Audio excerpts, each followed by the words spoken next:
Hello everybody, welcome back to the Globalist Education series. We are continuing our walk through the history of modern education as it relates to the philosophies, the history and the ideas that are floating around throughout the history of education. This is a deep dive series. We're not looking for easy answers, we're looking for the truth, and we take the time to do the research on that. So if you haven't checked out, this is an ongoing series I've been doing now I've been publishing stuff on it for the last year. This installment is the Great Instauration and 17th Century Ireland. There is an article has been published over a month ago on the receipts.substack.com, and that article really contains that contains everything basically. As we go through tonight, I'll probably throw in a few little things here and there. This article is a longer article. It's got more information in there. It's a more involved, and it goes into some interesting areas, and we're going to culminate with an analysis of this education in 17th century Ireland as it was part of a larger social transformation agenda. But first, let's introduce what we've kind of covered in the previous installments. In part 2, we covered classical education, which included the seven liberal arts and scholasticism, the impact of the Enlightenment, and this idea of a new consciousness for man. So man is equal matter, essentially. So the kind of metaphysical kind of idea of man is diminished and is replaced by a new consciousness. And this is associated with Descartes and, of course, empiricism and things like that, and rising skepticism. And in part 2, we talked about the French encyclopedists. We talked about how the modern intellectuals and education tended to basically render earlier knowledge obsolete. There was this idea of gathering knowledge that was useful and discarding the old redundant knowledge. And we talked about liberal Christianity and secular ideologies that were around at this time. So think of things like deism, Quakers, and we talked about the new scientific and naturalist religion of the 18th century and the Enlightenment. And we talked about utopianism, where we introduced ideas of utopianism and romanticism, which were very to the fore in that era. And we talked then about English progressive education, which was very much grounded in that era and in a lot of those ideas. In part 3, we built upon that and we introduced this concept of Gnosticism, which I think is a very useful philosophical analysis and tool to basically bring to bear in analysing these kinds of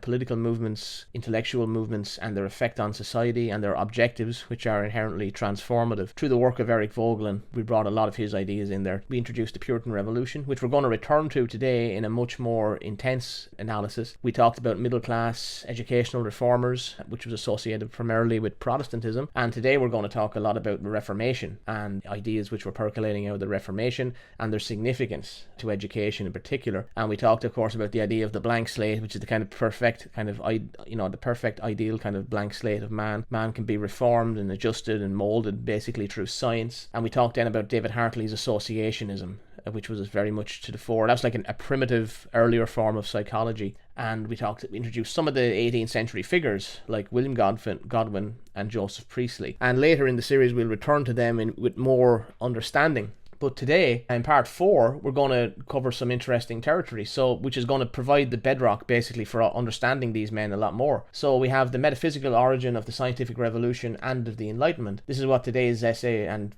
this video is all about, this presentation. So we're going to get into the Renaissance humanism, and we're going to link it all to what was going on in Ireland around this time, from the period of around Henry VIII to the protectorate basically of Cromwell, which is a very important time. This era in many respects represents the coming to the fore of the modern technocratic state of managerialism. We'll get into that with the English Reformation, so how it relates to development of Irish nationalism and Irish national consciousness versus a kind of the British imperial model, which was being constructed at this time as well. We're going to discuss Calvinism and Puritanism, which is a movement based on Calvinism, and millenarianism. A lot of what we're going to talk about has to do with millenarianism, which is essentially the idea we're bringing about a kind of a new world, that the old world is ending. It's very much related to concepts like apocalypticism, and it was absolutely central to the worldview of the pre-modern thinkers like Francis Bacon and groups like the Hartlip Circle, who we'll talk about in a while. We can't talk about this without talking about occult elements, so we're going to talk about the Rosicrucian Enlightenment and Rosicrucianism, which represented really a rebirth of Hermetic and Kabbalistic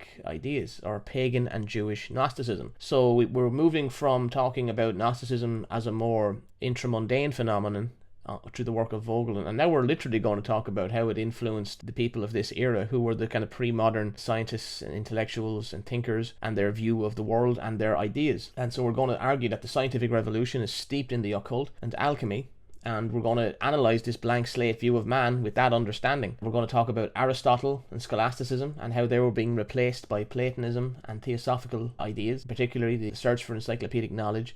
And we'll do that by talking about the Hartlib Circle and an associate of the Hartlib Circle called John Amos Comenius, who is really the first modern educator who was around at this time. When we talk in later installments more about social transformation, and about when we talk about the 18th century quest for social transformation, which is associated with the Enlightenment, this era is central, because it's actually where a lot of these ideas really kind of begin to kind of form into kind of coherent. You can kind of spot these ideas in history more specifically. We're going to talk about technocracy and managerialism as they kind of emanate in this era, and we're going to talk about in particular at the end of this particular presentation, we're going to get into Sir William Petty regarding the transformation or the transmutation of the Irish, which has significant consequences, because it essentially introduces a kind of a modern multiculturalist conception of man, and of man being malleable and therefore transformable or transmutable, which is an alchemical term. We'll explain all that later on, and how that is very relevant to contemporary events. So Renaissance humanism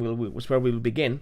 And so the Renaissance represented the revival of classical ideas. The 15th century Italian teachers of the Studia Humanitatis, or humanity as opposed to divinity, generally defined to include grammar, rhetoric, ethics, poetry, and history. So that's the basics of Renaissance humanism. Humanism contributed significantly to the gradual shift from a scholastic or philosophically based theology to a positive one based on the scriptures and other early Christian literature. So this is very relevant because this feeds into the modern ideas of a positive science, of creating a scientific replacement for classical morality and ethics and everything. So the 15th century biblical humanism, influenced by classical literature, mysticism, and Hebraic and Kabbalistic texts, and all of this which paved the way for the reform programs of Erasmus, Luther, and the radicals, so the Protestant reformers basically, and for their single-minded concentration on the Bible. So this Renaissance consciousness change spread across Europe, and it basically led to the emergence of secularism. And this is kind of a potted history of how you move from kind of Renaissance to modern times, and how secularism comes out of the Renaissance. And so here's again one of our teachers that I'm always drawn to is René Guénon. He wrote a lot about mysticism and about this consciousness change. And in The Crisis of the Modern World, he says regarding humanism, he said, "Men were indeed concerned to reduce everything to purely human proportions, to eliminate every principle of a higher order, and one might say, symbolically, to turn away from the heavens under the pretext of conquering the earth. The Greeks, whose example they claimed to follow, had never gone as far in this direction, even at the time of their greatest intellectual decadence, and with them utilitarian considerations had at least never claimed the first place, as they were very soon to do with the moderns. Humanism was the first form of what has subsequently become contemporary secularism, and owing to its desire to reduce everything to the measure of man as an end in himself, modern civilization has sunk stage by stage until it has reached the level of the lowest elements in man, and aims at little more than satisfying the needs inherent in the material side of his nature, an aim that is in any case quite illusory, since it constantly creates more artificial needs than it can satisfy." That quote really summarizes a very profound insight into the nature of modernity and of humanism. And you can kind of see these problems now in our current time are manifestly present. He's not just writing about something that's theoretical, he's actually diagnosing the modern illness. And in part 2 and part 3 we attempted to kind of do that ourselves. We attempted to analyze these things through people like Vogelin and some of the people, even Nietzsche and Schmidt and everything. We tried to get a grasp of where these modern ideas of state, of the individual, kind of derive, and we basically argued that they come from secularized theology. That essentially what we're looking at here is secular theology. So concepts that emerged originally in a theological frame have now become secularized. And this is where you get the radical activists of the current time. They are evolved out of this change in consciousness. So the English Reformation. In the 1520s, Lutheranism entered the English universities, and a small group of Protestant academics wielded inordinate influence. So this is an interesting period. And of course, King Henry VIII will be, he's a very important king in terms of Irish history as well. He led a lot of reform. He used a number of people to achieve certain objectives. Famously, he wanted to get a divorce and to remarry. So the reformers that he used, we'll introduce some of them in a moment, they used the opportunity of the crisis precipitated by Henry VIII's unavailing quest for a papal annulment of his marriage to Catherine of Aragon to launch a programme of reform by statute, which moulded the English crown's medieval patrimony into a more integrated and centralised unit, governed under the absolute sovereignty of the king in parliament in accordance with the Renaissance imperial principle Rex e Imperator in regno suo. So basically, Henry became the head of the church and the head of the state, and he used some legal finagling basically to achieve these things. Henry also had many plans for the Reformation of Ireland. So around 1515 there was one called the State of Ireland and Plan for its Reformation, which consisted of, like a lot of these plans did,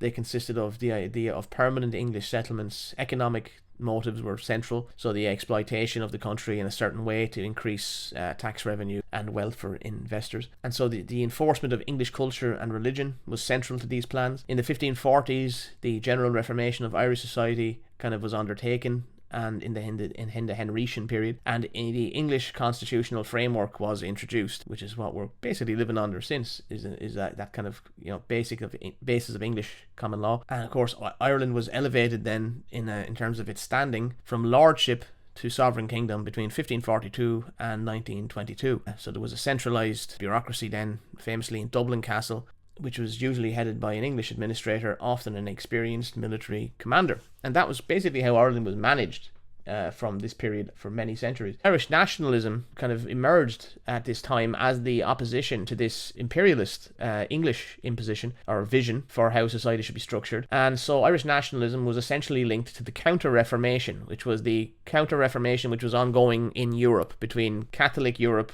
the Habsburgs, and the Protestant Reformation, the Protestant countries like in Northern Europe, in parts of Germany, and of course England. So what was the basis of this in the Henrician period? Well, there was a unified Catholic majority consisting of the Gaelic Irish and of the Old English, the Normans basically. Important texts from this era then, which are discussed by Brendan Bradshaw, which is one of the very relevant historians on this era. One of them is called Forras Fassa or Éireann by Geoffrey Keating, which is basically the history of Ireland by Geoffrey Keating. And this helped develop an Irish consciousness for the 17th century Irish nation, as well as an account of Celtic Ireland. So it provided an origin legend and an ancient constitution in opposition to the English idea, which they were trying to construct around this time as well. And of course, all of these old texts are subject to being instrumentalized in the current time. You will find all kinds of programs and institutions in the current era where these are being instrumentalized and being linked to things like diversity, multiculturalism, etc. And they're using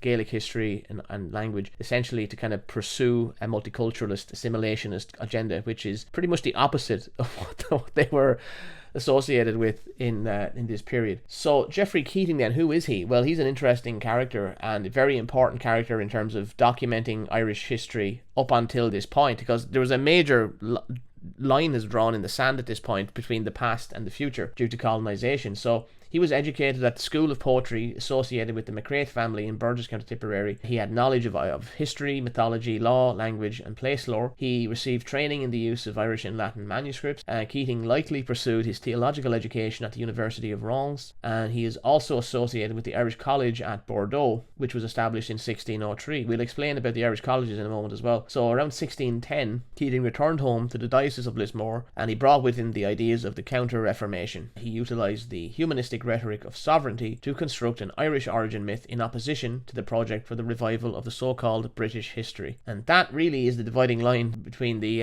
Irish nationalism at this period and the British imperial project. So this is a quote from Bradshaw analysing this origin myth. He says, launched in conjunction with the political and religious reforms of the Tudors, that project was designed to promote the claim of the English realm to constitute the historical heir of an original British Empire founded, according to legend, by the eponymous Brute and his Trojan followers in the aftermath of the destruction of Troy by its Greek enemies. So that's the British history. That's the British are very involved in attempting to construct for themselves and linking themselves to earlier civilizations so as to justify their extension of an empire. And so in opposition to that, then Keating explains the other framework from Keating. The invasions framework of the early part of Keating's narrative history was drawn from the early medieval text known as the Lower Gavala, with its strong biblical overtones. This was combined with material from the Jinshankas, or place lore.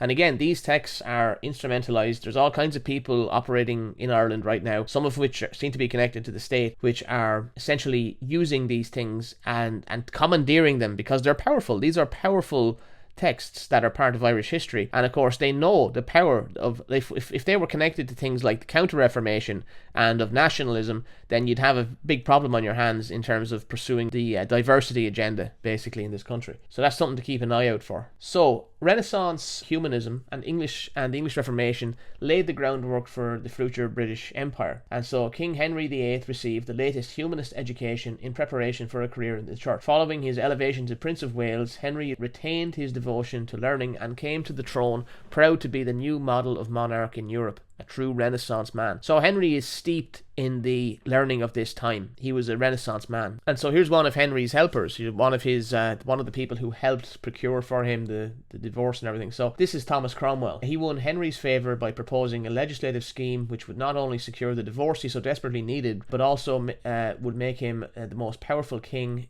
England had ever known. He seems deliberately, and this is the interesting thing, is that this is where we get into the idea of a new secular state emerging in this time. So he seems deliberately to have looked for servants of the state among university graduates, adapting the earlier reliance on a trained clergy to the needs of a lay-governed state. So here you get the idea of a secular state rather than a theological state, or well, it's still theological, but it's it's secular theology. This brings us to what education was going on at this time. So in response to all of these changes, educational reforms were instigated during the Tudor and then the later Stuart period. And so in 1537, just to summarise these developments, in 1537, there was the English parish schools were established. In 1570, there was the diocesan grammar free schools, with the royal free schools between 1608 and 1629, and urban grammar schools. In 1592, there was the English College near Dublin, also known as Trinity College, was established. All this stuff comes from a man called Terence Corcoran, who was an absolutely amazing researcher, and he was a Jesuit priest. We'll talk about him later, but Corcoran's material is basically the foundation of a lot of what the modern academics on all of this are basically built on. Okay, he did all this work before anyone, and we'll explain more who he is later on. So the English parish schools were established by an act for the English order, habit and language, but they did not. So this is very much concerned with cultural integration of the Irish, basically, to make the Irish into English, basically.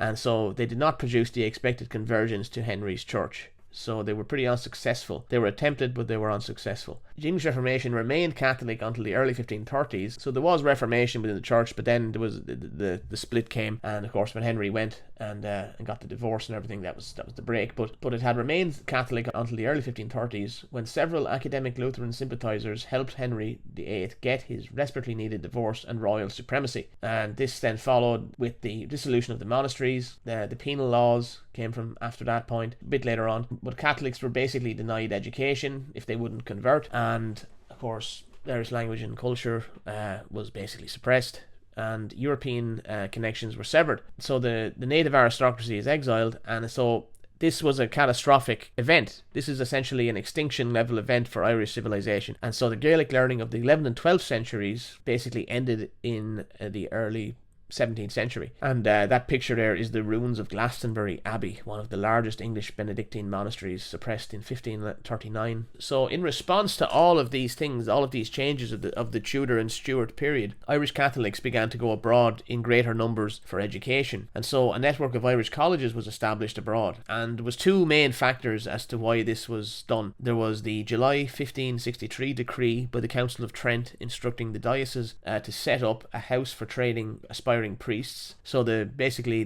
Council of Trent ordered all of the dioceses to set up their own houses for training aspiring priests.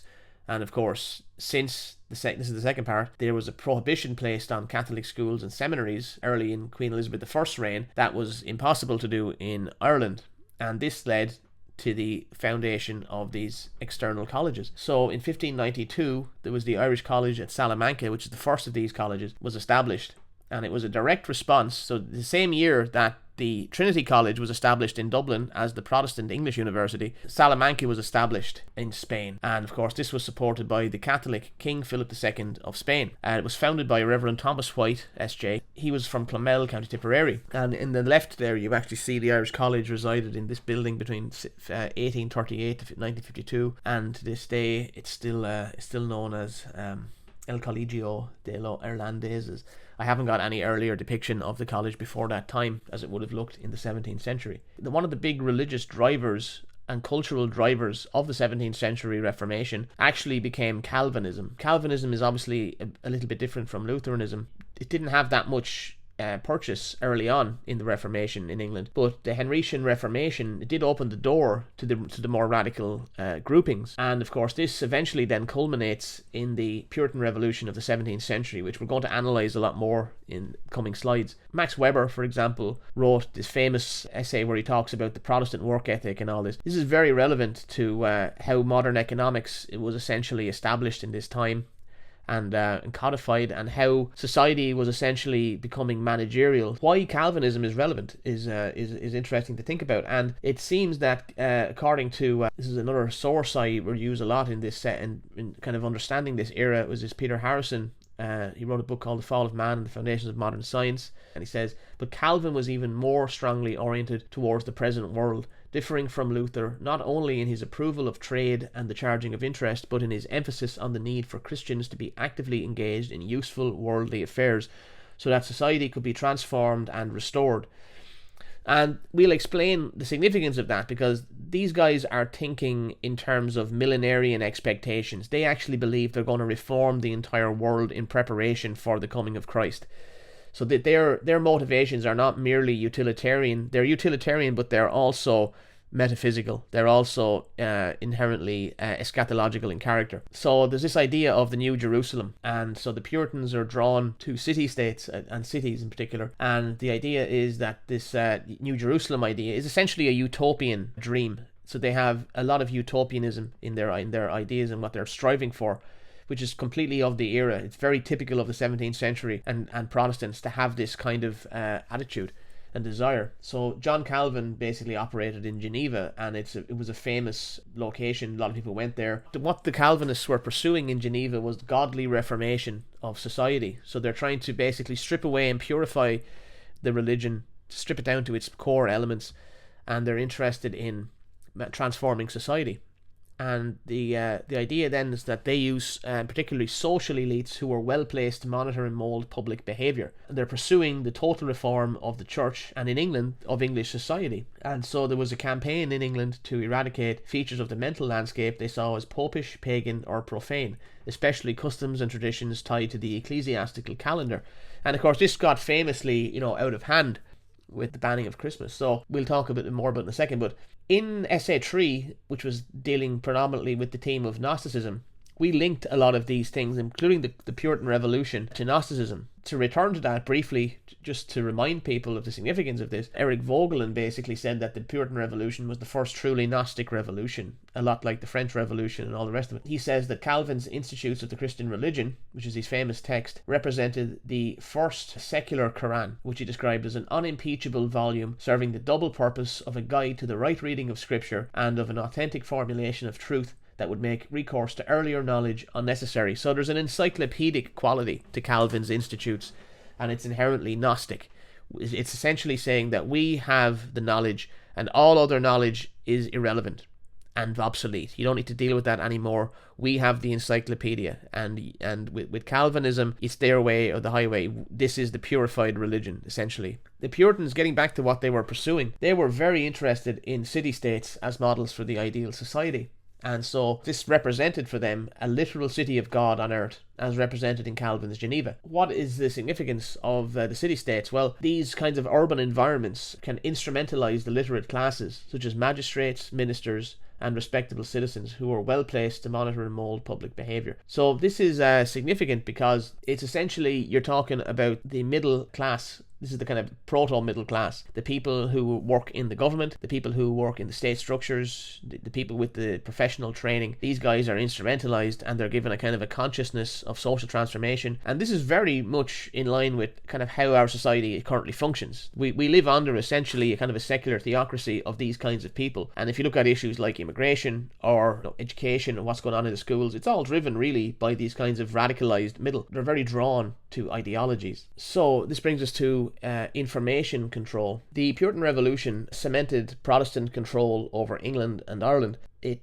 basically inaugurated a greater cynicism towards classical learning and scholasticism. So they're very hostile to what's going on in the universities at the time, and they're looking to kind of a new learning, a new type of learning, grounded in Baconian science, experimentalism, and so on. They're very interested in the control of information. And essentially they were the first culture warriors. They were the first people to basically create a culture war and to really target their enemies very deliberately for censorship. The Puritans seized illicit publishing materials, and they also created new publications which were closely linked to the government. And that is actually King James I interviewing the Puritans. Okay, so famously, the Puritans banned Christmas, a bit over the top. And of course there was an insistence that shopkeepers, artisans and labourers work as on any other day, abandoning their feasting, drinking and merrymaking. So there's this Baptist minister called Henry Jesse, and he promoted a Hebrew calendar in a series of scripture calendars published in 1646. So I think that image actually is from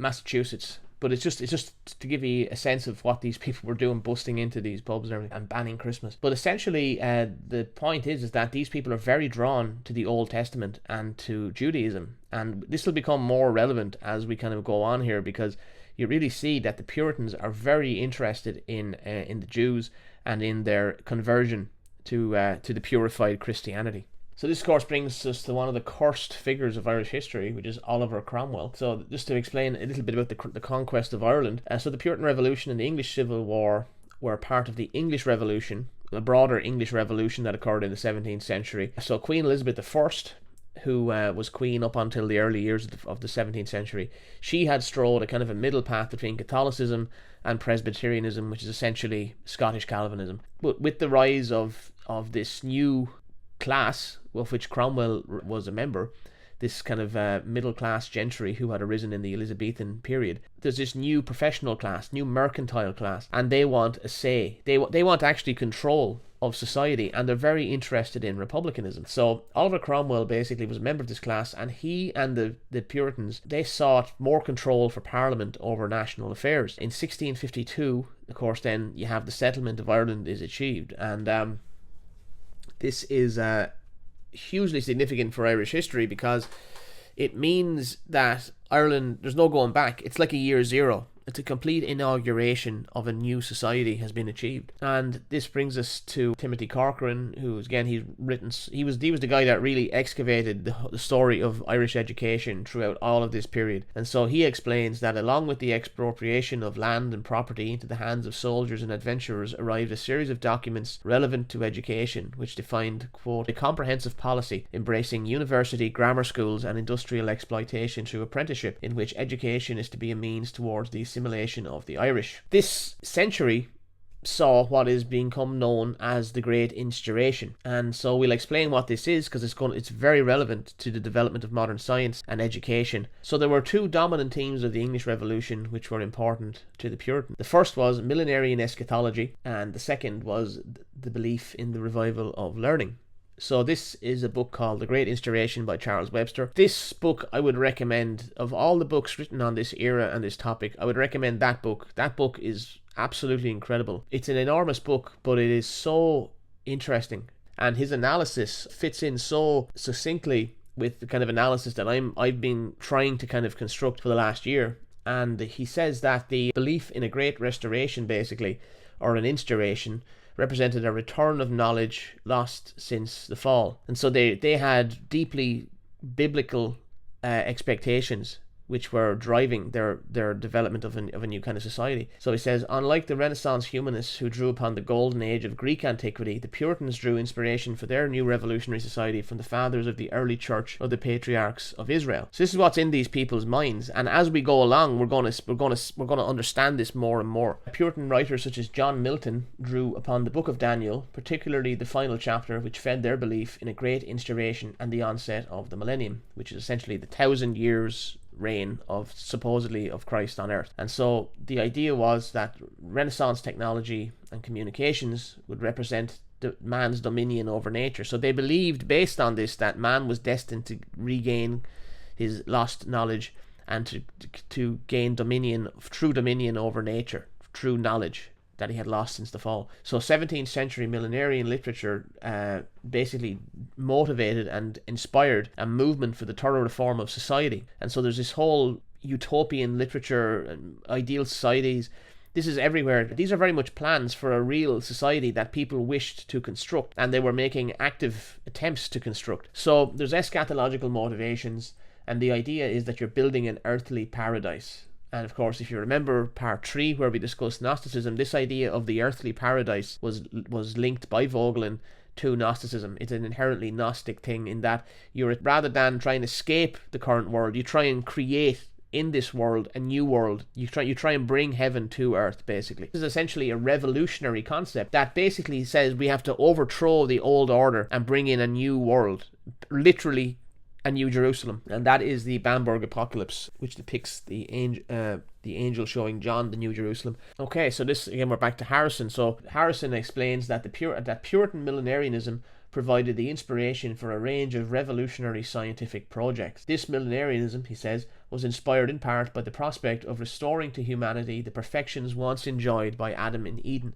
including his vast scientific knowledge, thus establishing a state of affairs that was thought to be a necessary precondition for the onset of the millennium.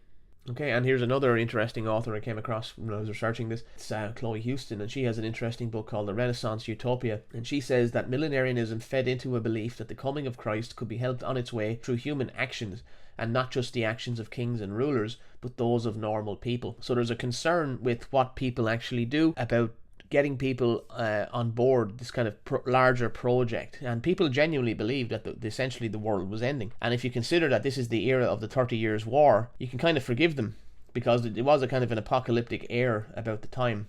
This brings us to the Long Parliament. Now, the Long Parliament technically existed between 1640 to 1660. Of course, that includes the era of the Protectorate. Houston explains that in the sermons delivered before this parliament, preachers' calls for reform were characterised by their belief that Christ's reign on earth was imminent. William Sedgwick, preaching a fast day sermon in June 1642, drew on the imagery of the apocalypse to illustrate this, arguing that the tabernacle of God is coming down to dwell with men. God will at last establish and make Jerusalem a praise in the earth. A year later, Henry Wilkinson reported the general talk on the subject of Christ coming to take possession of his throne. So people were, especially the Puritans who were in Parliament, they were very much concerned with all of this, and including Cromwell. Cromwell was very much caught up in it himself and genuinely believed that this was about to happen imminently. So this brings us, of course, then to the Cromwellian settlement of Ireland. And so this is a map from John P. Prendergast and his book, The Cromwellian Settlement of Ireland. So this settlement basically must be understood as an attempt to inaugurate a year zero. When the settlement of Ireland was pursued, and it was famously pursued incredibly aggressively and brutally, the goal was not simply a political solution. The goal was the creation of an entirely new society. And we're linking this to ideas which emanate from the Renaissance and emanate from the Reformation, but they are essentially revolutionary Gnostic beliefs about the nature of what a society could be. There's the belief that Christ is coming to live on earth. The millennium is starting. This is a millenarian project, and these are the precursors to the secular revolutions of later centuries. So the total transformation of Irish society is pursued. All of this is steeped in the Renaissance thought and millenarianism, and it's a Gnostic revolution. And the utopian literature basically of this era drove and inspired this idea of political and social reformation. So this is the original documented story of the Cromwellian settlement by John P. Prendergast. It's a famous book that people always draw on, and Prendergast suggested that Cromwell was inspired by James Harrington to some extent. All of the Republicans of the time were inspired by Harrington, because he was the preeminent theorist of republicanism basically at the time. And it was him and Hobbes were the two preeminent intellectuals of the era, really. Now, Prendergast, he referenced the words of John Toland, who wrote of Harrington's discovery that empire follows the balance of property, whether lodged in one, in few, or in many hands. This plain truth, Toland wrote, was the foundation of all politics. It was the essential basis of Harrington's political thought. So the idea of controlling the land, he who controls the land basically holds power. This was suggested by Prendergast. There's a footnote in that book there basically, and it suggests that Cromwell was likely motivated to seize Irish land as a means of consolidating control of Ireland, which had seen many uprisings in the past. Of course, there was the official reason for Cromwell's invasion was the uprising of 1641 or 2, which precipitated this invasion by Cromwell. But the point is that the Republican theorist Harrington of the time likely inspired some of these ideas in Cromwell. And Harrington and many of Cromwell's men, of course, then were not happy ultimately with the Protector's assumption of supreme power. So Cromwell became effectively a dictator, and he was not liked necessarily by many of his men at that point, and Harrington wasn't happy either. And this likely inspired Harrington's own utopian novel called The Commonwealth of Oceania. It's a utopian story, and it's inherently a political manifesto in many respects too, that it's a bit autobiographical. We'll explain about it in a moment, but just to explain who Harrington is and what his thought is broadly about. So Harrington and Thomas Hobbes, like I said, were the two dominant political philosophers of the 17th century. And in 1656 he wrote this book called The Commonwealth of Oceania, which, like I said, is a kind of a little bit autobiographical about events in England. It was written, this is the crucial kind of historical context, it was written after the beheading of Charles I in 1649, which ended monarchy in England until the Restoration. But basically the idea was that the ideal society could be constructed by the correct ordering of political institutions. And of course modern Republicans often fall into this belief that if they can just find the perfect political combination of institutions and checks and balances, that they can balance society and, you know, it'll be perfect or whatever. Harrington was essentially, he was certainly not bad natured, and he was definitely very affected by the death of the king, who he had actually personally knew. So his republicanism was not essentially hostile to the king, but he essentially said that ownership of land was central to power, and he was, of course, inspired, as all the Republicans were, by Italy, and he was inspired in particular by the Venetian Constitution, as were a number of British Republicans of the era. Now, Edward Bernstein, who had been a contemporary of Friedrich Engels in London in the late 19th century, he argued that his novel Oceania, his utopian novel, represented what he calls a notable anticipation of the materialistic conception of history elaborated by Marx and Engels. So you have here proto-communism, or at least, well, maybe not proto-communism, but you have a philosophy which, in its logic, anticipates elements of Marxism and that way of looking at society, basically. If we control the property in the land, that's where the power is. And so if the idea being, if the republic is to stand, it has to have that power in land. What is Oceania basically about? This is a summary by an author on Harrington, and he says the scene is laid in England, and which appears as Oceania. So England is Oceania. The hero of the story is Cromwell, who under the pseudonym of Alpheus Megalator is depicted as being troubled at night time by pondering over what a single man like Curgus was able to do for Sparta. Fired by this example, he calls together a number of political scientists, and together they produce a new constitution. Cromwell is given a post not unlike that of Protector, and institutes the new order. He waits till the wheels are running smoothly and finally retires into private life, leaving England the most prosperous and contented republic in the world. The book, stripped of its allegorical trappings, is little more than a magnified written constitution. So it's very much not simply a story. So if we compare something like Thomas More's Utopia, which is the person who coined the term utopia, the term literally means nowhere or no place, and essentially it means that you can't actually have this kind of society. It's like heaven. You can't really construct that kind of society with flawed beings. But for Harrington and the other utopians and republicans and Puritans, this becomes real, and it becomes something that they're determined to achieve. So this brings us to another important figure of the era, Francis Bacon, basically the father of modern science in many respects, although he wasn't really a scientist himself. And there's all kinds of theories about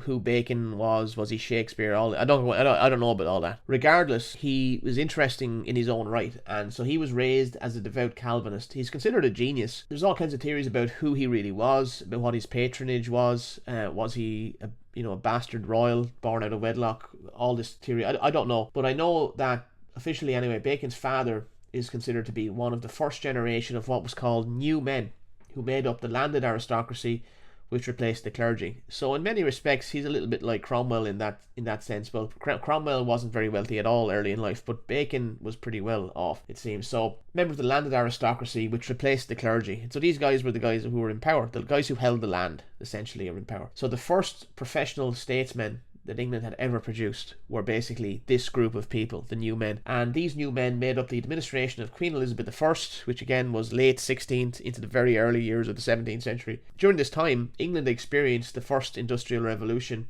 and a dramatic increase in wealth. So England was kind of in a renaissance under Elizabeth. It's kind of it's a very interesting time, actually, and we'll talk more about some of the figures of that time. But Bacon is crucial, and this brings us to his some of his outputs. So again, going back to Webster, who was a great guide on all of this, Bacon's Valerius Terminus was amongst the earliest examples of a text invoking the idea of a great instauration. So really, Bacon is the beginning of this idea of the great instauration. It was perfectly adapted to the Puritan position. Investigations conducted into secondary causes and with utilitarian ends in mind would incur no risk of transgression, but instead glorify God and restore man's dominion over nature. So essentially the view is that by pursuing science and engineering and technology and social change, social transformation along utilitarian lines, basically greatest good kind of logic, that you are not transgressing God, but you're actually glorifying God and you're taking back control over nature. Charles Webster also says the very fact that shortly after the composition of Valerius Terminus, Bacon decided to baptize his system, the Instauratio Magna, is probably indicative of a conscious desire to relate his philosophy to the Christian historical framework. So like all the people of this era, he's basically steeped in the Bible and in the Old Testament in particular. But of course, he's also steeped in other things. So Bacon's earlier work was replete with the vitalist, magical and alchemical themes of the Renaissance. So of course the Renaissance is full of magic, and we're going to explain more about this as we go on. So Bacon's Scientific Theories, this is a book by Paolo Rossi. This is considered a groundbreaking book. It was published I think in the 60s or so, and it's basically kind of in the 20th century a lot of this understanding and analysis came to the fore, basically about groups like the Hartlib Circle, who we'll explain, and Bacon, and the significance of their thought placed in a deeper context inside of alchemy and Rosicrucianism and Freemasonry and all this stuff. And so they're contextualized much better rather than this kind of narrow straitjacket of kind of pre-enlightenment kind of pre-secular kind of theories. So Bacon's scientific theories can also be traced to Renaissance magical and alchemical sources, the ideal of man's scientific domination of nature, and the idea of man as nature's servant and interpreter, as opposed to the traditional definition of man as reasoning animal, though he reshaped these concepts so that they assumed a very different significance in his philosophy. Bacon also had his own utopian story called, famously, everyone knows this, The New Atlantis. Essentially a manual for creating a utopian society. This was published posthumously, I believe. And so Francis Yates and Marcia Keith Schucard, who are two authors I draw on a lot when we talk about Rosicrucianism later on in this episode, they believed Bacon to be inspired heavily by Rosicrucianism in particular, and Freemasonry. And of course a lot of people have analysed some of his texts in that context. He essentially viewed the natural world as a subject to be studied, and Bacon's proposed instauration of natural philosophy was conceived of as a recovery of knowledge lost as a consequence of the fall, according to Harrison and Webster as well. And so this is the theme of the era. We're recovering knowledge lost since the fall, and we're going to create we're going to bring about the millennium. We're going to bring about heaven on earth, a new Jerusalem. So Bacon chose to name his ideal scientific institution the House of Salomon, which is a deliberate, that's the way it's spelled, Salomon. It basically is in reference to King Solomon. So it's in honour of the Hebrew King Solomon, who studied the natural world. Peter Harrison argues that many English naturalists natural philosophers preferred King Solomon rather than the Egyptian priest Hermes Trismegistus, where we get Hermeticism from. And so the Europeans prefer the esoteric and elitist characteristics of Hermetic knowledge, but the English tended to be more into the biblical stuff. They tended to be more drawn to the Old Testament and to the story of the Jews and everything. So there's a lot of these stories of the English viewing themselves as the lost tribe of Israel and all this. This brings us to education, because obviously to bring about this kind of society you need to have a program for education, and Bacon did, and it was very influential. So in 1605 he produced this book called The Advancement of Learning, in which was described King James I as King Solomon, who searched out the secrets of nature, and as Hermes Trismegistus, who possessed learning, illumination, and universality. So he's basically, this is like almost like written for the king almost, and he's basically saying to King James, listen, you have to take on this role as being like Solomon and like being like Hermes. And so Bacon desired to reform the old occultism and to put it to use for the betterment of society. He argued for a royally subsidized program of scientific research and practical experimentation. At this time, magic and alchemy, all this stuff, this is absolutely central to society. Basically, it's absolutely central to how people viewed their society. And so being into magic or alchemy was very normal. It was a very normal thing, and as we'll see, a lot of people were at this time, and very influential people, and it had major significance for the future. So, and one of Bacon's inspiration for some of these ideas was this guy called Bernard Palissy, who I've learned a bit more about since I actually wrote this essay. But regardless, he was likely inspired by lectures of Palissy, which he attended in Paris as a young man. So in his popular lectures and publications, Palissy revealed the means of augmenting one's material wealth while increasing one's spiritual worth. Most relevant to Bacon's and later James I's ambitions were Palissy's treatises De Pierre and De Méthode et Alchimie, which featured dialogues between theory and practice, and Du Jardin de l'Ectable, which discussed landscape architecture as a branch of masonry. Palissy, I believe, was very much inspired by, I didn't get to this in the essay, there's just so much to talk about, but basically he was very inspired by Calvin's Geneva as well, and he was very much involved in new projects and plans to improve Paris and everything. Having introduced Bacon, we have to discuss then where these ideas went and what they influenced and what came after that. So John Amos Comenius is a little bit younger than Bacon, and he was born in Moravia in 1592. He is considered the first modern educator, and for reasons we'll explain. He was inspired by the system of logic in Bacon's Novum Organum from 1620, and he was a member of the Bohemian Brethren, the mystical branch of the oldest Reformation tradition in Europe, that is stemming from John Huss. They were Lutherans, basically. He is the first modern educator. Now, he was not a Puritan.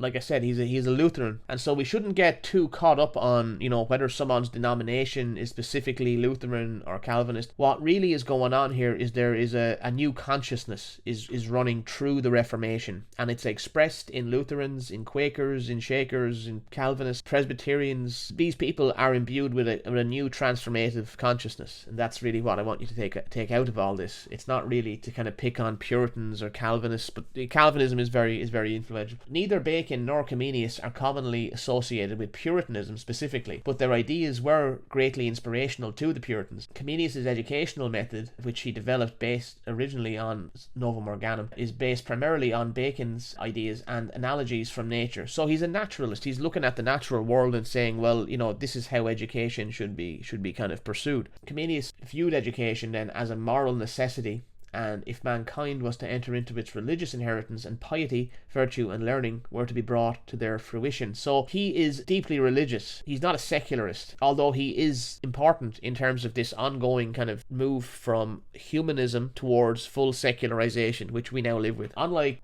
Martin Luther, who believed in religious education only, Comenius desired a more comprehensive form of education fitted for service to the state and church. He is deeply religious, and he believes that education should not just be for spiritual good, but should be for the social good, and should be to bring out the talents of humanity. This is one of his inspirations, this guy called Wolfgang Ratke, and so in any of the biographies of Comenius you'll come across this guy. He inspired Comenius. He's not that relevant really aside from inspiring Comenius, but we have to profile him. So Ratke was influenced also by The Advancement of Learning by Bacon, and he developed his own system of instruction, which of course followed nature. He was teaching in the native language, which at the time, of course, a lot of education was done in Latin, and he believed in repetition. He did not believe in rote learning, and he believed in individual experience and contact. So in many respects, this is kind of a proto-progressive type of education. In 1612, he presented these ideas to the princes of Germany at an electoral diet, and as a result of this, he opened an experimental school in the village of Koten in an Alt. But the project is considered a failure. Pretty soon, I think it was only about a year or so, he was jailed as an imposter by the princes, so he didn't end up very well. But he did inspire Comenius. This then is one of Comenius's most relevant works, and it's called The Great Didactic. It's a foundational educational text, basically, and Radke and Bacon paved the way for Comenius. And so Comenius wrote The Great Didactic whilst teaching at Lissa in Poland. In this work, Comenius formulated and explained his two fundamental ideas, namely that all instruction must be carefully graded and arranged to follow the order of nature, and that in imparting knowledge to children, the teacher must make constant appeal through sense perception to the understanding of the child. We have here the fundamental ideas of Bacon applied to the school, and Comenius stands as the clearest exponent of sense realism in teaching up to his time,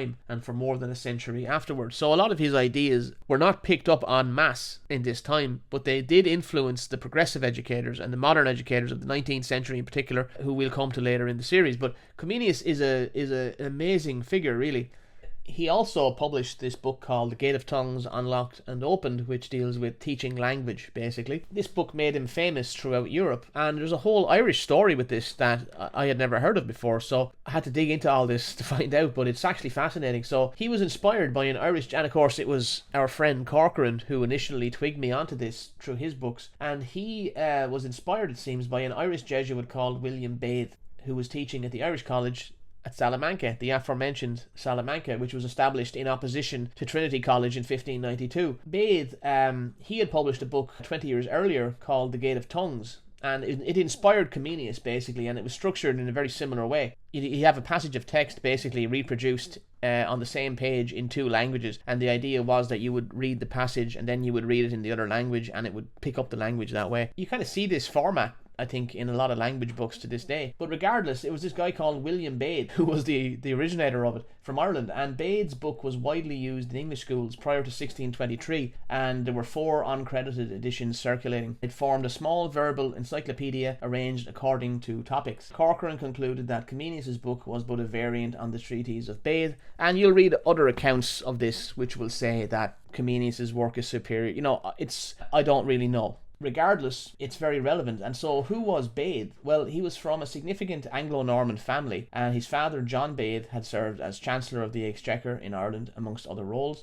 Bede's maternal great-grandfather was Garrod Og Fitzgerald, who was the 9th Earl of Kildare, and Bede's granduncle was Thomas Fitzgerald, known to history as Silken Thomas, the 10th Earl of Kildare, who led a failed insurrection against Henry VIII. And then, of course, Sean O'Mahuna, he suggests that the decision to juxtapose corresponding sets of sentences in different languages was not entirely novel, but rather a modification and extension of a method used by some of his maternal ancestors since the beginning of the 16th century to attain fluency in Irish. If it's true, we don't know, but it's very interesting to think about that this whole format was kind of developed in Ireland by this Norman family. Comenius then is a very important person, and he was introduced to millenarianism, which is obviously very prominent at the time, through his education at the Calvinist Gymnasium in Herborn under the direction of Johann Heinrich Alsted and Johannes Piscator. Alsted is a very important person in his own right. I don't go into him very much in this essay, but he is believed to have instilled in Comenius a strong anti-scholastic stance and a drive for encyclopedic knowledge. Of course, the millenarianism was huge with the Protestants at this time, and so they all believed that there was this coming golden age of peace before the end times, basically. And Alsted was no different. Now, that underpins Comenius' whole project in education, basically. So another huge influence then on Comenius. So he goes from Bacon and Radke in terms of education, and then you have Alsted and Piscator who are giving him encyclopedism and more millenarianism, and then we come to the really mystical side of Comenius' thought, which is very much linked to his education, as we'll explain. And there's this guy called Johann Valentin Andreae. He's a Swabian theologian whose works inspired Comenius whilst he was studying at Heidelberg, and the two communicated together from 1628. So Andreae's whole project is the reform of the Reformation toward a pansophic Christianity. Now, what does that mean? Basically, pansophic means essentially theosophical. It's essentially a form of theosophical worldview. And this means that it's about integrating all knowledge, all religion, all spiritual ideas.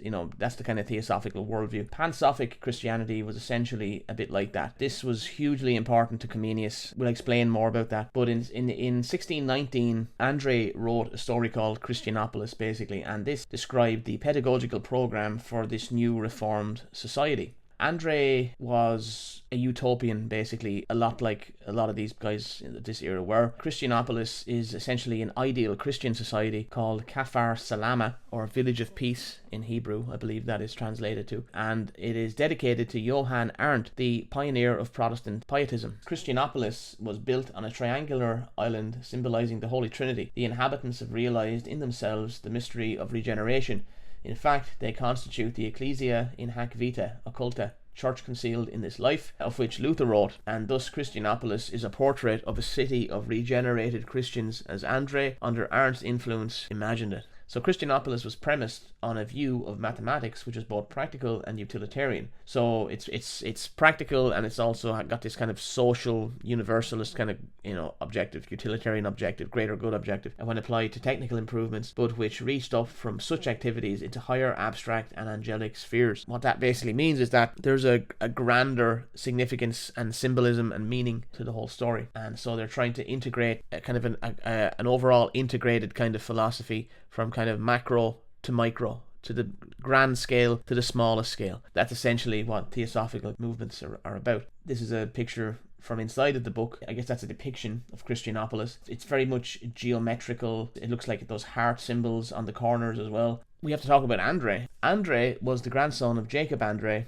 who was a former Chancellor of the University of Tübingen. He was one of the principal authors of the Formula of Concord, which was to become the doctrinal basis of Lutheran orthodoxy. And in 1601, Andre's mother took him to Tübingen himself, where he began writing on politics and astrology. So once again, you have this alchemy, astrology, all this stuff just constantly coming up with all the background of these guys. And he wrote an earlier version of a work later published in 1616 entitled The Chemical Wedding of Christian Rosenkreutz, which was, of course, the third Rosicrucian manifesto. And this brings us to Rosicrucianism. Andre was involved at Tübingen in numerous intellectual circles. All of this experience, basically, that he gained at Tübingen, it was instrumental in shaping such utopian schemes of his as the Societas Christiana, or Civitas Solis, and the Unio Christiana. So he basically had these Christian unions. It was hugely popular at this time, and in Tübingen, where they were blending the occult with science and religion and everything. And they're coming up with secret societies that meet up and gather. So he got majorly into all this, and he is associated with inspiring a lot of later movements. So Andre's cohorts at Tübingen shared an interest in literature, mathematics, astronomy, natural science, and alchemy. The call in general for a second Reformation found an unusually strong reception among his peers, who were fascinated by apocalyptic scholastic ideas and theosophical hermetic ideas in their dream of a new age. So these guys are really looking to transform society. Just like with Bacon's New Atlantis or any of the utopian texts we've so far discussed, it's all concerned with creating a new society and of moulding man to perfect man to be part of this new society. And so Tübingen was a major centre of a lot of these ideas where Andre learned. And of course, at Tübingen, he was also hugely inspired by Tobias Hess. He was an influential tutor at Tübingen. That's a picture of Tübingen from around 1650 in the background there. And he was a Chileist and Paracelsian from Nuremberg, and he moved from law to medicine and attempted a synthesis of Paracelsus and Simon Steudion, the occultist, with Lutheranism. So you're blending Christianity with these occult kind of beliefs, basically. This was very popular at the end of the Protestants of this era. And so science and theology in the Hess circle were thus amalgamated. Iatrochemistry, alchemy, natural science, occultism, and apocalyptic speculations were wedded to Christian piety and desire for reform. These identical interests, it should be noted, were expressed in the Rosicrucian writings. So the Rosicrucian manifestos and everything, and this movement has to be broadly seen as being really about this. This is really what it's about. And that is really interesting to think about when you think about later revolutionary movements and their desire to create a year zero to, create a perfect society. So in 1619, Andre wrote a tribute to Hess, and you can see that published, that picture there in the corner on the right hand side. This brings us to another influential figure to Comenius, Tommaso Campanella. He wrote this famous utopian novel, The City of the Sun. Campanella was a practitioner of astrological magic, and he was arrested and everything and persecuted, but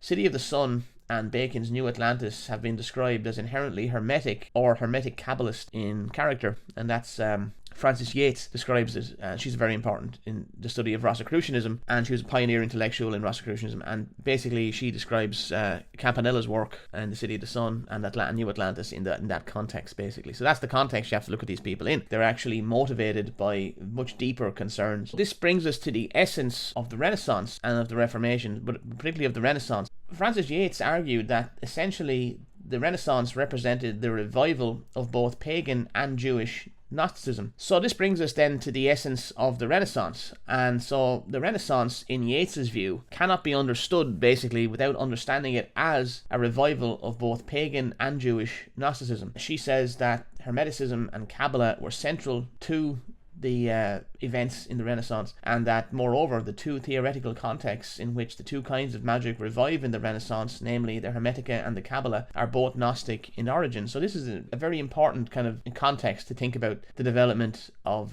modern science and the reasons why these developments were pursued. She has a book called the Rosicrucian Enlightenment. It's a classic book. A lot of people may have read this one. It's a very popular book, and that was the first book to really kind of blow open Rosicrucianism as a kind of a real intellectual movement, basically, in the 17th century. So there's a series of enlightenments, basically. So there's the Enlightenment we think about. We think about the English Enlightenment, we think about the French Enlightenment, and we think about the creation of republics in America and all this, and of course the Irish Republic is inspired by that. But we don't always think about it in occult terms, and so this is a whole rich area. So she describes this era as the Rosicrucian Enlightenment, and she says it is a phase in which the Renaissance Hermetic Kabbalist tradition has received the influx of another Hermetic tradition, that of alchemy. The Rosicrucian manifestos, which we'll discuss, are an expression of this phase, representing as they do the combination of magia, Kabbalah and alchemia as the influence making for the new Enlightenment. So this is a crucial movement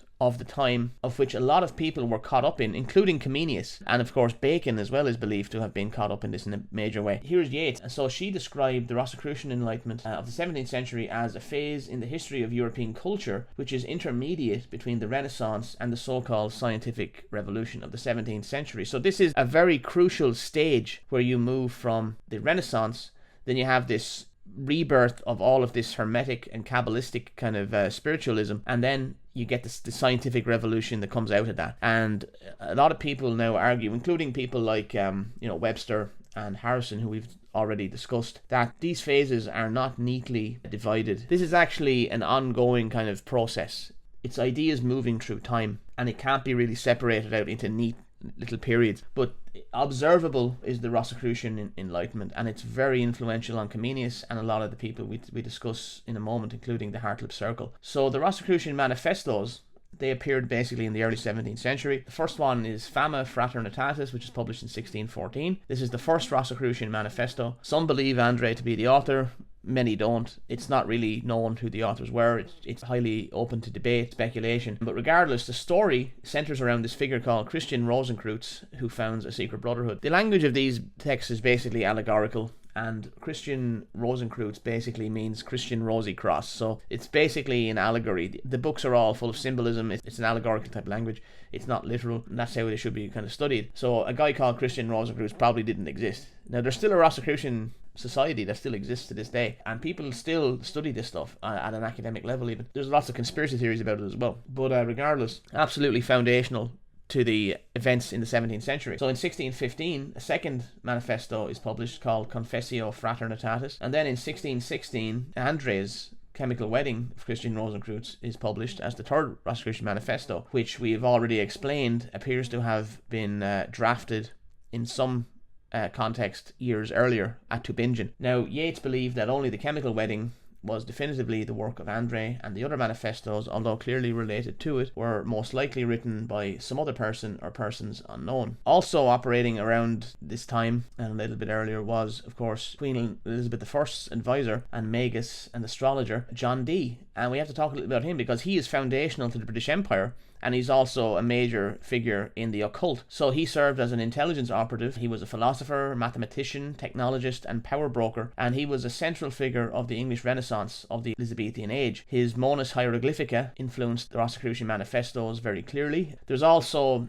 all kinds of theories that he literally created it. There's no real evidence for that. Yeats speculates about that, but it's not really likely. But regardless, his work certainly influenced Rosicrucianism and the manifestos. He was interested in science and utilitarian mathematics, but this all took a back seat to his interest in mathesis, or mathematical magic, and theurgy, the influence of supernatural powers. John Dee studied Greek, Latin and Hebrew at Louvain. He quickly gained renown as a mathematician and philosopher in an age when mathematics was much more philosophical than in the present day. Dee's occultism was quite normal for the time, as there was an almost invisible dividing line between the realms of mathematical science and the occult. So this is, like I explained before, this stuff was very normal in the 17th century. It was very much widely practiced. Peter French, who was a very well-known author on Dee, he believed that Renaissance Hermeticism was basic to Dee's thought, and under his influence the mathematical sciences in England were disseminated among Elizabethan mechanicians, and Dee's publications and teaching promoted some of the most forward-looking scientific developments of the English Renaissance. He had these famous, scrying sessions with Edward Kelly, and they both practiced Kabbalah, and they experimented with the angel magic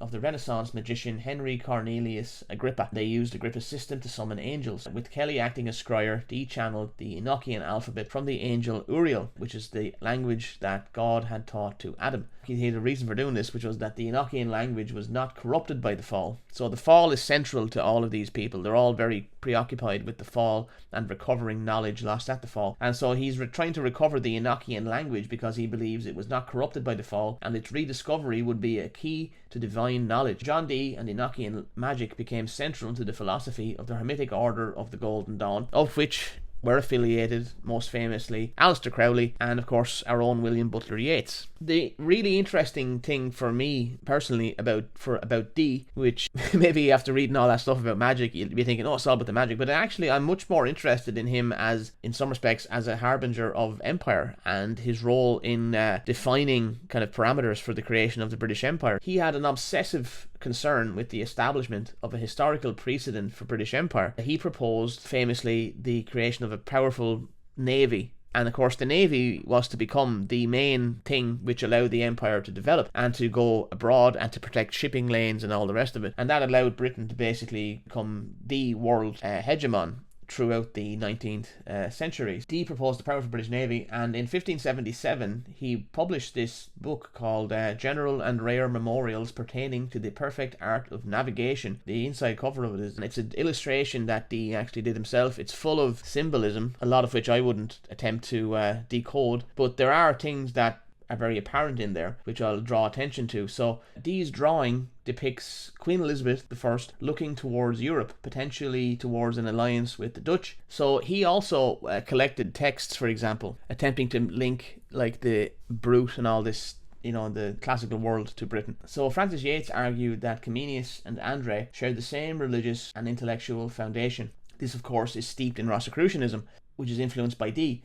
hopes of a new universal reforming movement and the advance in knowledge for mankind. So Rosicrucianism withered away as a movement, as a public movement, but the ideas were revived, and so they experienced a revival in the 18th century when it was integrated into Freemasonry. And of course Freemasonry was also very closely associated with the empire. Esoteric modes of thought contributed heavily to setting up the new intellectual systems that presided over the difficult birth of democracy and a dawning sense of history expressed in equally new formats. The significance of all of this is that all of this stuff fed into the creation of modern democracy and the modern nation state, and of course of imperialism, and you will find Freemasonry and the occult all throughout Republican movements, most obviously in Ireland and elsewhere. That's an interesting topic that maybe another time we could discover. There was a successful Catholic Counter-Reformation at this time, which essentially drove Rosicrucianism underground and ended the hopes of that generation of Rosicrucians to a large extent during the 30 Years' War through the rising powers of the Habsburg monarchy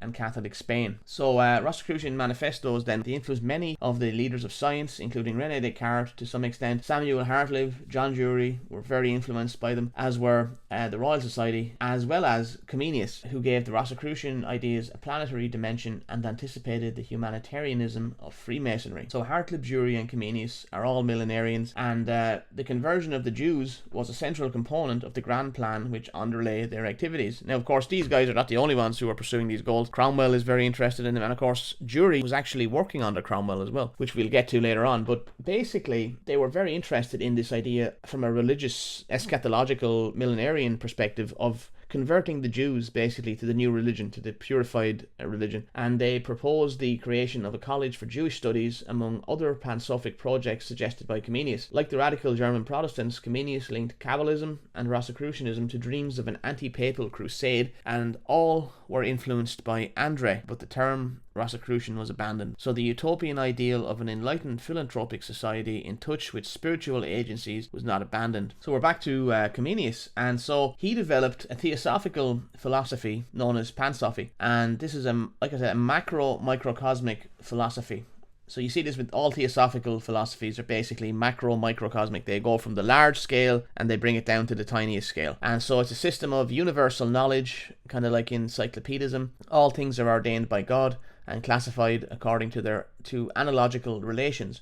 Knowledge of divine things is gained by starting from the concrete world, from the entire universe, whose signature or hieroglyphs it is first a matter of deciphering. So in 1614 he began writing in a Pansophic encyclopedia entitled A Theatre or Amphitheatre of All Things in the World. He of course was very much a millenarian and out to reform the world through education. He was inspired by the writings of Bacon, which convinced Comenius that education and science were instrumental to salvation. So he was a critic of pure Baconian induction, however. So this is the difference between Comenius and maybe some of the people who came after, is that he was very spiritual. Pansophic philosophy aimed to unify all knowledge into three parts. Pansophia, which is an elaboration of the arrangement of the universe, along with a metaphysics elaborating this arrangement. It was Panhistoria, the second part, which is both the history of past events and the history of realia, and the Pandagmatica, which is an encyclopedic digest of the most significant books in the world. These three guys basically, they come to England anyway, and particularly to London, but they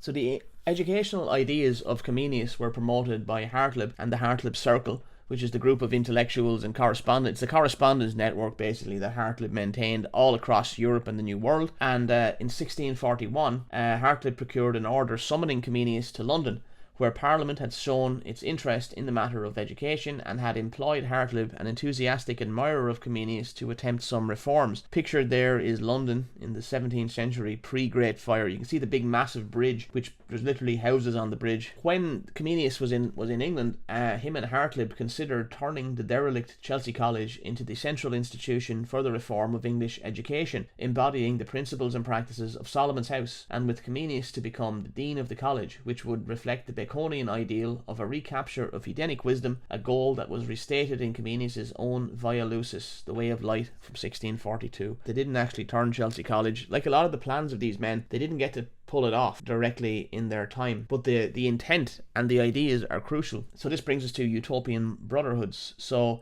like I said, Andre was heavily influential to the creation of these utopian brotherhoods in the 17th century, and so during the 30 Years' War, during the early 17th century, there was a proliferation of these utopian brotherhoods and secret societies. That book on the right there, The Tessera of Antilia, is a great read on all of that, and it's an academic book again.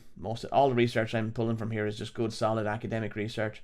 Most of these brotherhoods were basically inspired heavily by Andre, and many were in Germany. And of course, Germany has this long tradition of creating these kinds of, Illuminist type secret societies and everything. And so the Andrean combination of evangelical piety with science and the utilitarian application of science spread across Europe. The best known of these was founded in Rostock and was called Antilia, and it peaked during the 1620s and 1650s. It was modelled on Andre's Imago and Dextera Correcta.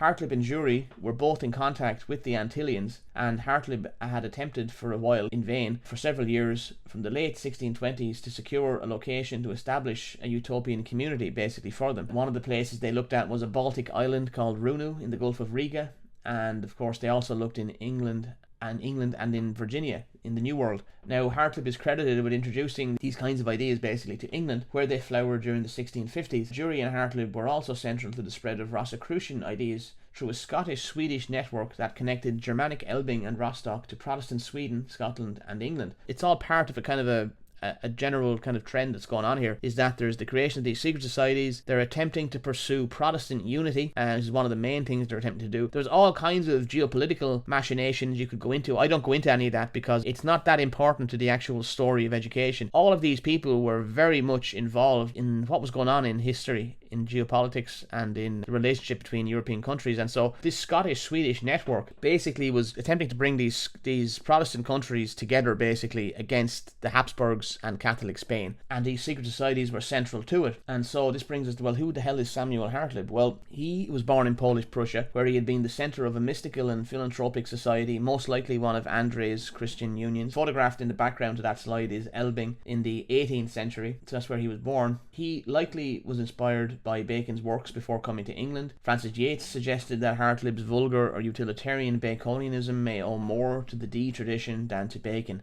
He attended Cambridge between 1625 and 1626, at the height of its influence as the focal point of English Puritanism, and was witnessing the genesis of the Cambridge Platonist movement, which is a very famous, movement at that time. He was educated during that period at Cambridge, he was immersed in it, so that's very interesting. So he had already developed his mission in life, which was to be the tireless attempt at organising philanthropic, educational and scientific undertakings, bound together by an intense, though invisible, in the sense of non-sectarian religious enthusiasm. So he was very involved in bringing about social transformation, as were all of the Hartlib circle. And here you see Westminster in 1647. And so in 1634, Hartlib made contact with Comenius through two refugees from Bohemia in London, having concluded that Comenius's Pansophia provided an intellectual framework for his own utopian projects. In 1637, Hartlib had Pansophia published under another title in order to acquire the specialists needed for the planned Encyclopedia of Human Knowledge and to obtain financial backing. In 1630, interestingly as well, Hartlib had established a short-lived academy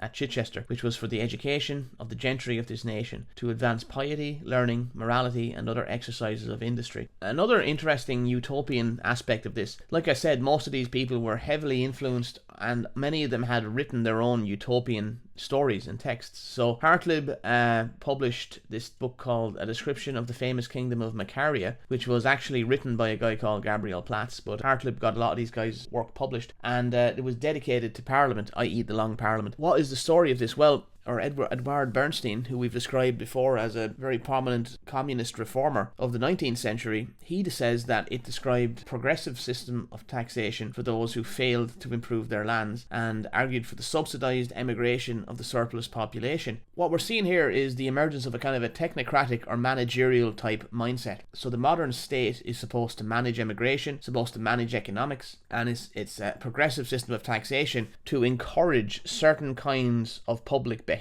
So we're moving here from Calvin's Geneva, and we're coming into how these kinds of theories are influencing policy and developments during the period of the Long Parliament. Bernstein argued that Macaria was a real plan, not just a utopian story, but a real plan for society. As I've argued, most of these utopian texts, other than Thomas More's, basically were, including Francis Bacon's and Harrington's. So these were real plans that they had for society. They wanted to implement them, they wanted to bring it about, because they literally believed that they were bringing about the Great Instauration and the onset of the millennium. Of course, Bernstein's a Marxist revisionist, and he was influenced by the Fabian Society, and he personally knew Friedrich Engels, was associated with him in London. So he's an authority of some note on this matter. He actually gives a great depiction of what Macaria is about. It is, in many respects, representative of Hartlib's own desires, which he explains here. He says, briefly summarized, they amount to this: that the state should control and promote production, and that property should entail the discharge of certain obligations under penalty of its forfeiture to the community. This sounds a bit communistic, doesn't it? The government of Macaria consists of 5 departments, councils of state, which are composed of the most competent citizens, devoted to agriculture, fishery, commerce, and trade on land, maritime commerce, and the colonies, or new plantations, respectively. Of course, these officers are represented as fulfilling their tasks in a most exemplary manner, stimulating progress and improvement in every direction. Consequently, there is general prosperity, science flourishes, the poorer members of society are provided for in the best possible way, etc. The fundamental idea is that the state should be an economic institution.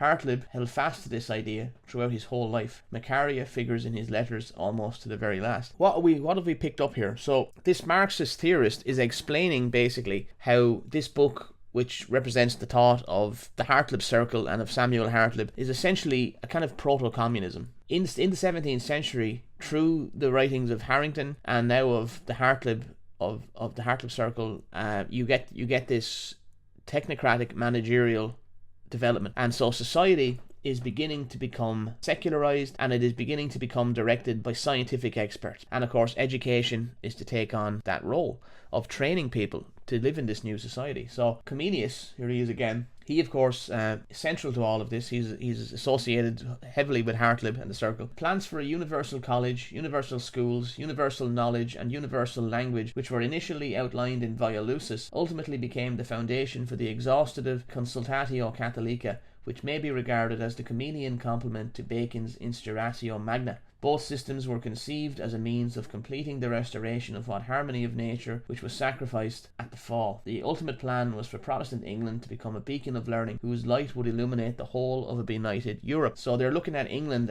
as the vehicle with which they could create this Protestant unity and basically bring about the Great Instauration. So this idea of a universal college, again, this is kind of the domain of a lot of conspiracy speculation, but essentially this is just building on the work of Bacon, and in the tradition of the German fraternities, Comenius drafted a brief set of rules to guide the members of this universal college, and basically it was never achieved really, but Comenius and John Jury left for the continent in 1642 amidst the beginnings of the Civil War and the disillusionment that occurred in England. This represented the beginnings of the international structure of knowledge administration found in modern academic and bureaucratic institutions. So the idea of gathering all knowledge into these institutions basically, and controlling that knowledge and how it is passed on basically, and the idea is that you're elevating society. And so here we get to education reform. The photograph in the background here is actually John Milton playing the organ for Oliver Cromwell and his family. In 1644, John Milton published Of Education, which was a letter to Hartlib. Milton's is one of 50 works written between 1640 and 1660, which is the duration of the Long Parliament, devoted to the topic of educational reform. So the educational reform is central to events in this era. The vast majority of these were associated with the Hartlib group. So not only is education central to the total reform of society during the Long Parliament, the Hartlib group is the group that basically produces the majority of the knowledge and the publications of the era on education. That's remarkable. And so for that reason, we have to spend a lot of time on the Hartlib group and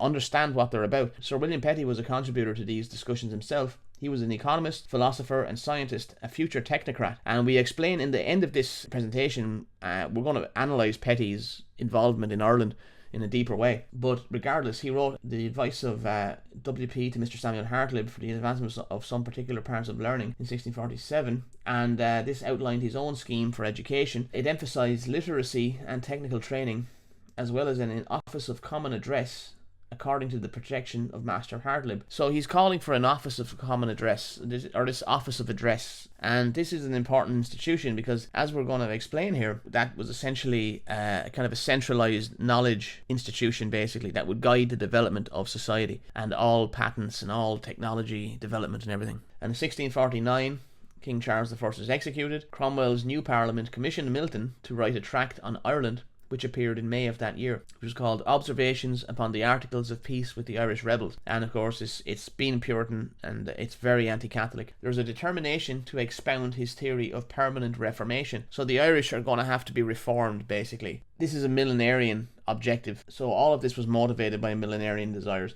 And so these guys really viewed utopias as achievable.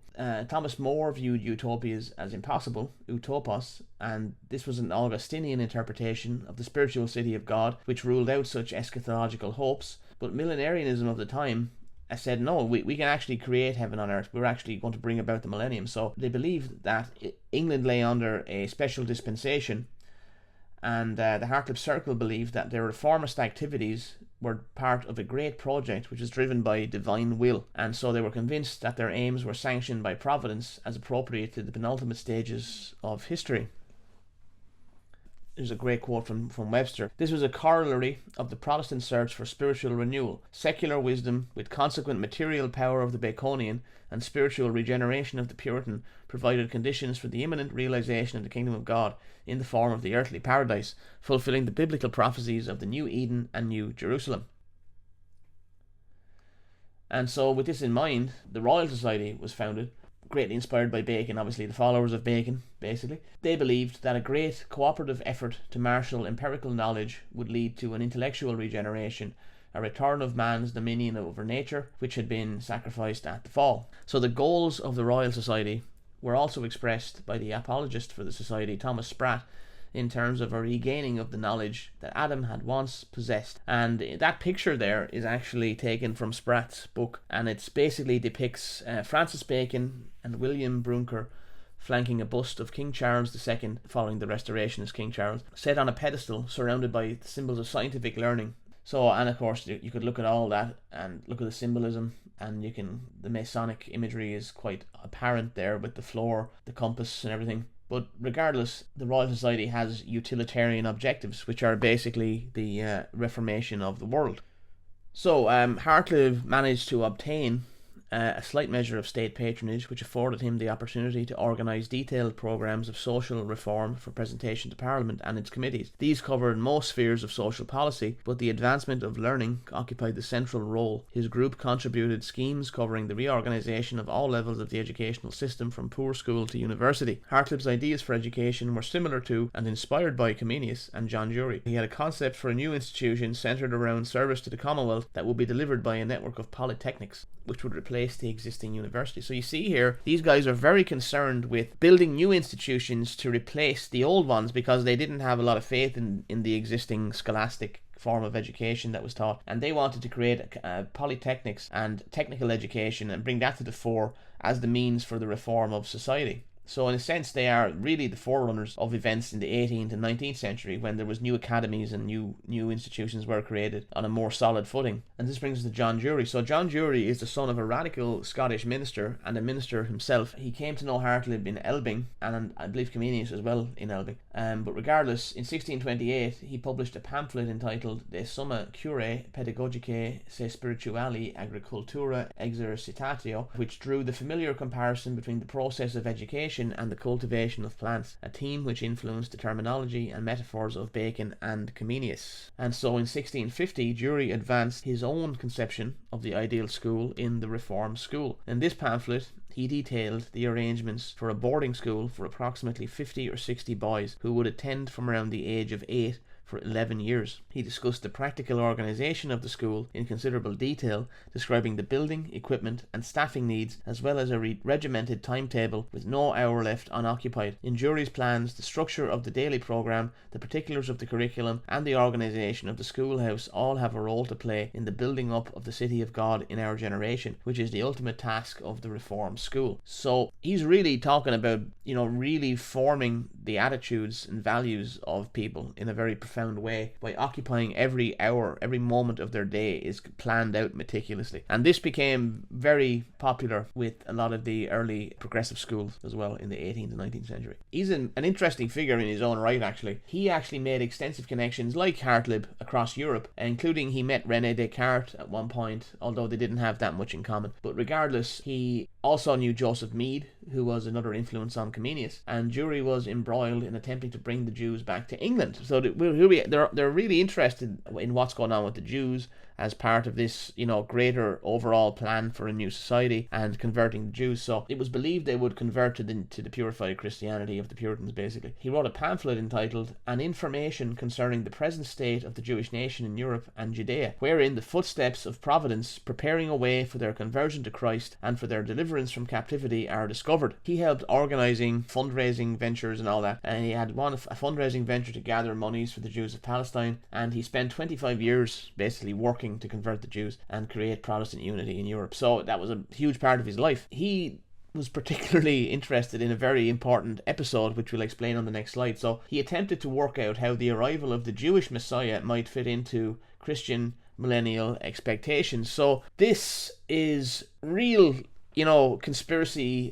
fodder in some areas, because of course this is Sabbatai Zevi. And so Dewey lived during this era, and he was really interested in the story of Sabbatai Zevi, which of course, if you're into the whole Sabbatean Frankism later on, is foundational to this kind of cult that's lived on through the centuries, allegedly. I don't know. But basically, what is interesting for our ends here is that Jewry was really interested in this, and so was Cromwell, as we learned. So Sabbatai Zevi was a Jewish Kabbalist who declared himself the Messiah in 1665 before converting to Islam. So this was a messianic movement within Judaism, and it was monitored closely by the English and Dutch millenarians. And of course the Dutch are majorly into the Reformation, and they're Calvinists, a lot of them. And so Jewry served as an intelligence agent for Cromwell, and Cromwell was so distracted by millenarian hopes that foreign diplomats reported it was impossible to talk to him about anything besides, quote, when the Messiah would come at this time. This is remarkable to think about. But yeah, that's how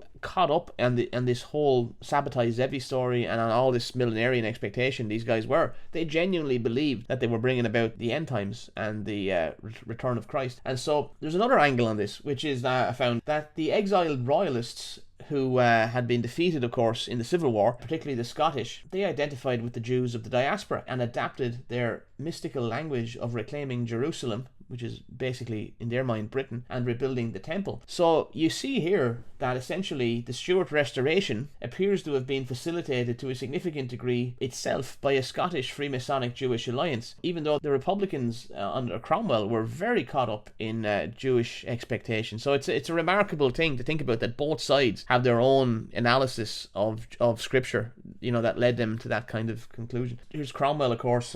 This picture here is Cromwell storming Drogheda on the 11th of September 1649. So the Cromwellian invasion of Ireland, which you've already articulated, was a millenarian, scorched earth project to create a new society. It was part of the English Civil Wars, and the royalists were mainly High Church Anglicans loyal to the king, and the parliamentarians like Cromwell were frequently dissenting Puritans. And so the invasion of Ireland is estimated to have killed perhaps as many as 618,000 out of a total pre-war population of 1.5 million, or 41% population loss. Others believed that about 1/3 of a pre-war population of 1.8 million was killed. Regardless, it's enormous. It's devastating. Imagine even a third of the population of a country, you know, annihilated like that. It's incredible to think about. Of course, thousands more were exiled, and others were transported to other English colonies such as Virginia and the West Indies. This created the Protectorate under Cromwell, and the Commonwealth of England, Scotland and Ireland existed when they had to subdue Scotland a little bit after that. But then between 1653 to 1659, the Protectorate existed,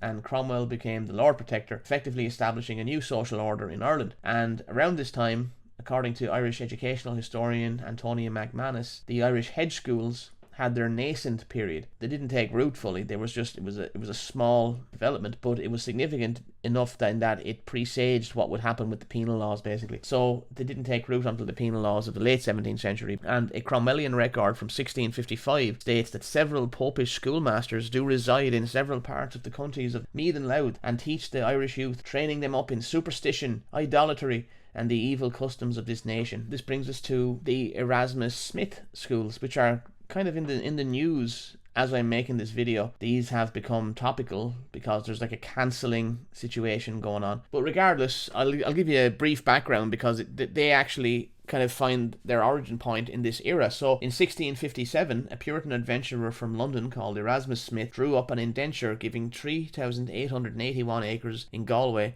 the Aran Islands and Roscommon to support schools. He had made his fortune as a merchant and an army contractor to Cromwell's New Model Army, and he had obtained by 1654 indentures amounting to 10,404 acres, which is a hell of a lot of land. And he ended up getting more actually after that. In 1657, there was an indenture which allowed for the construction of 5 grammar schools, including in Sligo, Galway and Dunluce. Essentially, these schools were to instruct children in the Presbyterian catechism, because he was a Puritan. The trust which came out of that is later. So following the Restoration in 1660 of King Charles II, Erasmus Smith basically had to renegotiate all of his land and everything, and so it took him a couple of years to establish a trust, but he did establish it later on in the decade. And the schoolmasters were licensed by the Bishop of the diocese and instructed to subscribe to the first 2 canons of the Church of Ireland. In addition to granting permission for the creation of the Erasmus Smith Trust, he granted permission by charter to turn an existing charitable school in Dublin into the Hospital and Free School of King Charles II, now known as the King's Hospital.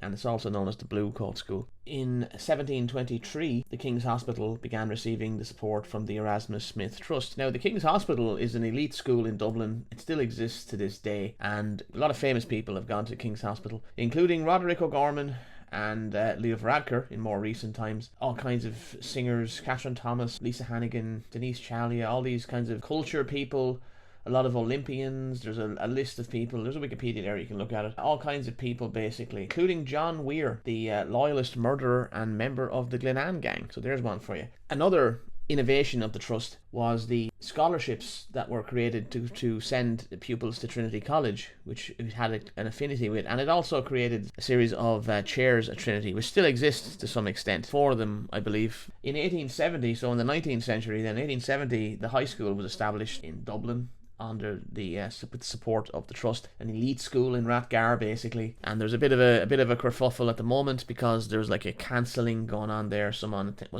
came to speak, whatever. But basically, it is overseen by the Erasmus Smith Trust as well. Famous families like the Bewley family are involved in that, and famous pupils include Dennis O'Brien. Alan Shatter went there, I believe. Yeats went there for a while. I'm not sure he was a fan. David Norris went there. It's actually pretty remarkable that a lot of the educational institutions of modern Ireland, some of them trace their origin point to this trust and to the Puritan period, and to a dark period really in the country's history, and yet these schools still exist and they train a lot of the elite of the country. Moving on from that, the Puritans were determined to realise economic success. This was seen as crucial in order to keep the Republic basically intact, and so colonialism opened pathways to fortune, and it also held the potential at achieving economic success for the broader empires. Colonialism emerged as a means to preserve the spirit of the Reformation among the English people, Webster argues. Colonization served economic and millenarian objectives. Ireland was to figure prominently in these plans. Ireland was of more interest to the Puritans than even the American colonies, allegedly, and many Baconians were actually involved in the Irish civil service and army. So Webster says that many Baconians were associated with the Irish army and civil service and were anxious to demonstrate their worth by promoting the planned exploitation of the province. Successful conquest and transformation of Ireland provided an ideal opportunity for the Baconians to elaborate a regional natural history. So Ireland this is where we're getting into the really interesting stuff about Ireland and petty and everything. So the Baconians are active in Ireland, and they're essentially looking at Ireland as a project. Ireland is an economic project, a site of complete social and economic transformation, and that is a map from 1662, which was actually prepared, I believe, by someone from the Dutch East India Company. Regardless, we're not talking about the Dutch today. So what were the Hartlib Circle doing in Ireland? Well, the Hartlib Circle were very involved in Ireland, and I didn't realise this until researching this article. The Hartlib Circle were interested in Ireland since the 1630s. There were several Irish connections through the Church of Ireland, including William Bedell of Kilmore, John Richardson of Ardagh, and Archbishop of Armagh James Usher, who had helped Comenius and John Jury to promote their ideas before Parliament. Ireland became the focus for some of the reformers' most ambitious schemes. And of course, this brings us to William Petty. This is a quote from an amazing book about Petty called William Petty and the Ambitions of Political Arithmetic, the title of which you'll understand by the time we finish here, and it's written by a historian called Ted McCormick, and that book is phenomenal. I really recommend that. He says that for decades Hartlib and his friends had sought a physical space to put their ideas into practice, an Antilia, Christianopolis, or Macaria, a utopian settlement that might model and ultimately transmit spiritual and material improvement. And we've explained what all of those things are. Macaria, Christianopolis, Antilia, these are utopian millenarian plans for a future society, and Ireland became their hope for a period. And so in the 1620s, Lithuania had looked plausible. Later on, New England or Virginia seemed more promising. Now, in the wake of Cromwell's reconquest, Ireland beckoned, and boy did it. So Sir William Petty, this is the famous economist. Now, we'll explain a lot more about his thought in a moment, but several members of the Hartlib Circle were active in Ireland following the Cromwellian settlement. So it wasn't just the Baconians in the civil service and army, it was actually these intellectuals were very active. Of course, a lot of them were Baconians too, but they were very much involved in this millenarianism, and they were looking to reform Ireland. Petty was amongst the first to amplify Hartlib's ideas, so he's very much a Hartlibian himself. As a young man, Petty had moved to the continent at the outbreak of the Civil War, where he spent 3 years frequenting the schools at Utrecht, Leiden and Amsterdam, and the School of Anatomy in Paris. In Paris, Petty came to know several English exiles, including the philosopher Thomas Hobbes, who was pictured there. Like I say earlier, Hobbes, along with James Harrington, these are the two main political theorists of the era. Harrington is the Republican. Hobbes is not really a Republican. He took the royalist side in the Civil War, but he kind of came around to that way of thinking later on, in the sense that he accepted the legitimacy of the new government. But the point is that Hobbes is not really a Republican, and Petty draws from both of these men, and he isn't really a Republican either. He's a technocrat, and so he takes Hobbes's ideas of the state and of the Leviathan, and he blends that with a bit of republicanism,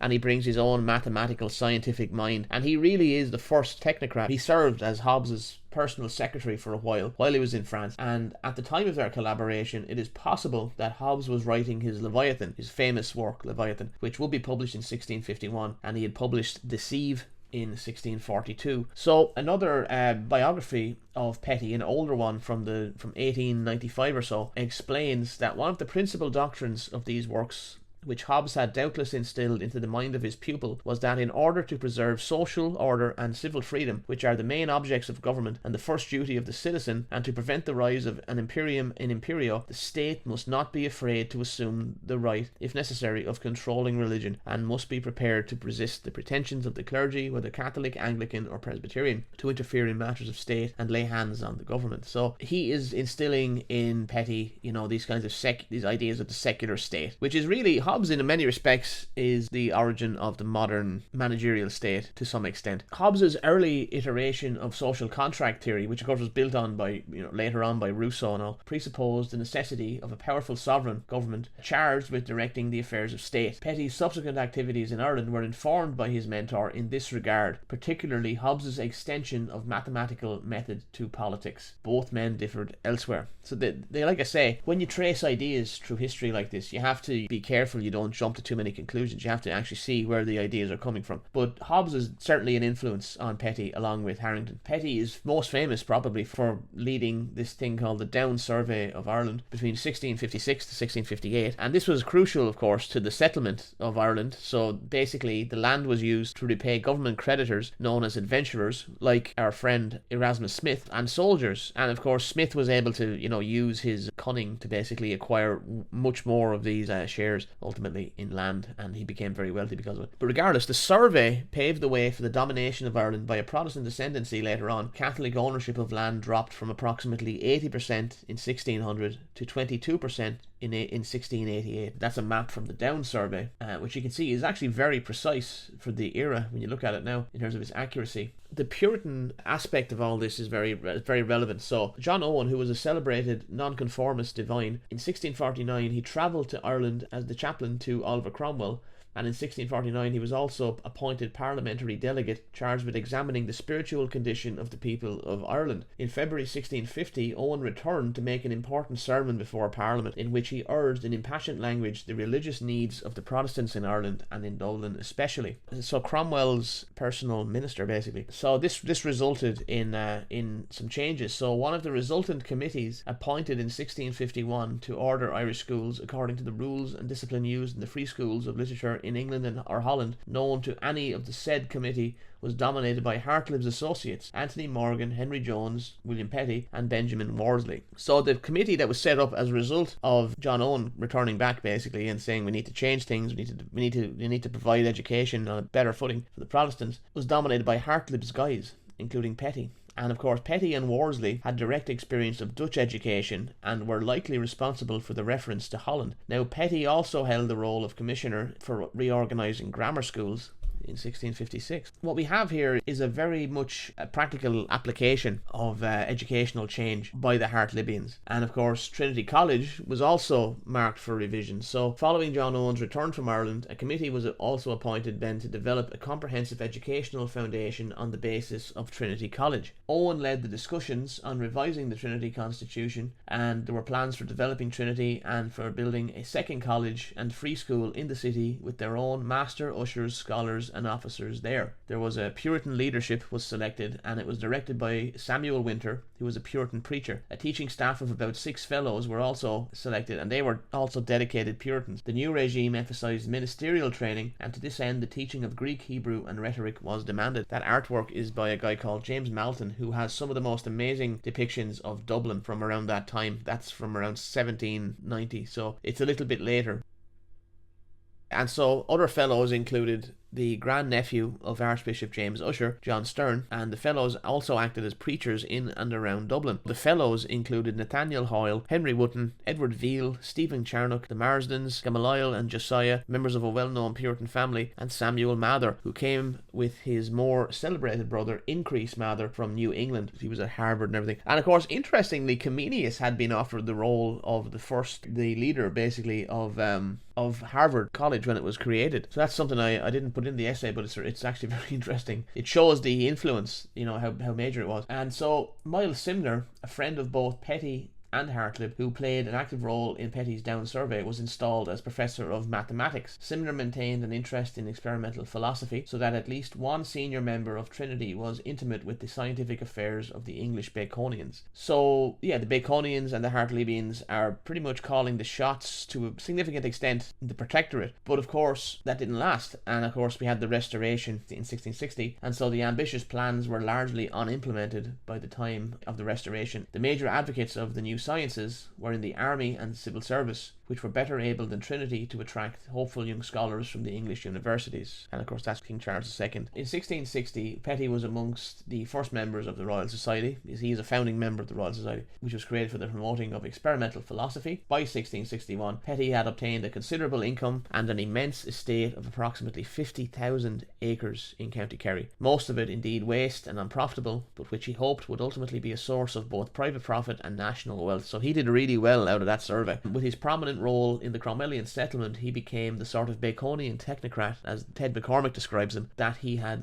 described in his advice to Hartlib. So it's not just me suggesting that Petty is a kind of a prototypical technocrat or manager. Ted McCormick is making that argument. He actually addresses these kinds of modern concepts in the analysis, and it just makes it so much more engaging. So Petty was also, of course, like a lot of these guys, he was of his era, and he had an interest in astrology. And so, along with Bacon, who had accepted astrology quite as fully as Tycho and Kepler, Petty and many other Baconians believed astrology to have considerable legitimacy. In his aforementioned advice to Hartlib in 1648, Petty included elaborate plans for a teaching hospital, a nosocomium academicum, within which the senior officer should be primarily skilled in the best rules of judicial astrology, which he may apply to calculate the events of diseases and prognosticate the weather, to the end that the wheat may be separated from the chaff in that faculty likewise, and what is good therein may be applied to good uses, and the rest exploded. And of course he was interested in alchemy.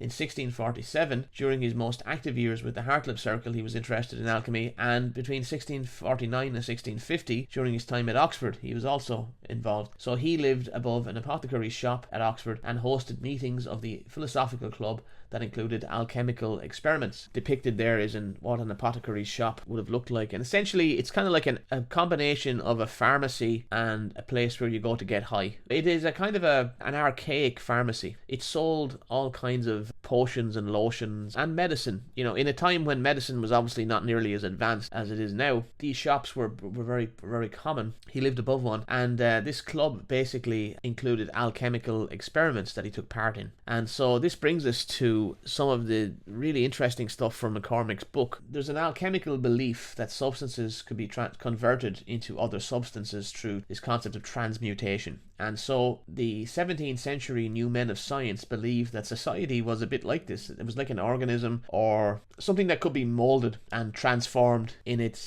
character into something else, which feeds very much directly into the millenarianism we've discussed, the idea of the New Jerusalem. And transmutation feeds this idea that the society can be transmuted as well. And so the new alchemists, in many respects, in modernity, become demographers and economists like Petty. This is the new managerial elite. Man was viewed as a perfectible element. Man could be perfected like gold, like the alchemists viewed gold. So the application of science to man to transmute his form was essentially becoming real, and it's all driven by this view of man as a blank slate, or as an organism, or as basically just matter. And so if you're just an element, or you're just matter, you can be molded and changed. We'll talk a little bit about the Irish Hartlebians. There were several Hartlebians in Ireland when Petty arrived in 1652 as Physician General, including Robert Boyle, a famous member of the Royal Society in his own right, Benjamin Worsley, Gerard Boat, Miles Simner, Robert Child, Robert Wood, and Jonathan Goddard, who had preceded Petty as Physician General. In 1683, then, there was a similar society to the Royal Society was created in Ireland called the Dublin Philosophical Society, which I don't believe exists now or anything, but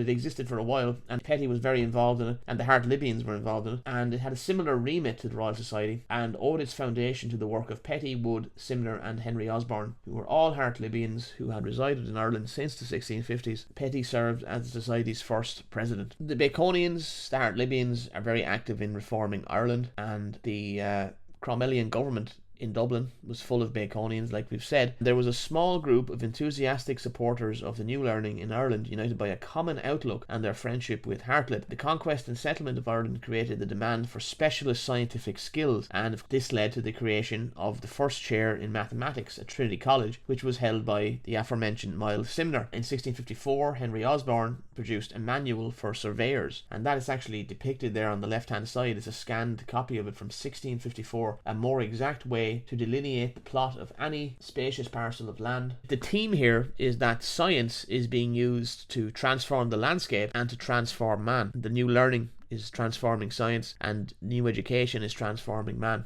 Hartlib was very interested in events in Ireland. It wasn't just his followers. Hartlib's attention was drawn to Ireland by Gerard Boat. He was author of Ireland's Natural History, which was the first sustained work to apply the new scientific methods to the study of Ireland. The Boat brothers were Dutch. Petty guided this book to publication, claiming his motivation was for the common good of Ireland, and more especially for the benefit of the adventurers and planters therein. So it was very much, these guys were concerned mainly with the adventurers and the planters, and of course of transmuting the Irish, which we'll explain. So part of this, of course, was the spiritual transformation and the conversion to Protestantism. Hartlib planned a seminary for Ireland, or an Irish college, with the objective of converting the Irish to Protestantism. And on the right there you can see a depiction of Gerard Boat's Ireland's Natural History from 1657. This is where we get to the Office of Address. So we've seen that Petty had invoked the idea of an office of address earlier on, and now we're going to explain where it comes from, because this idea originates with Hartlib. This idea of a central managing institution directing economic and scientific affairs in the country, kind of a bit like an ESRI or a think tank, an institution which kind of advises business and advises the government and provides analysis,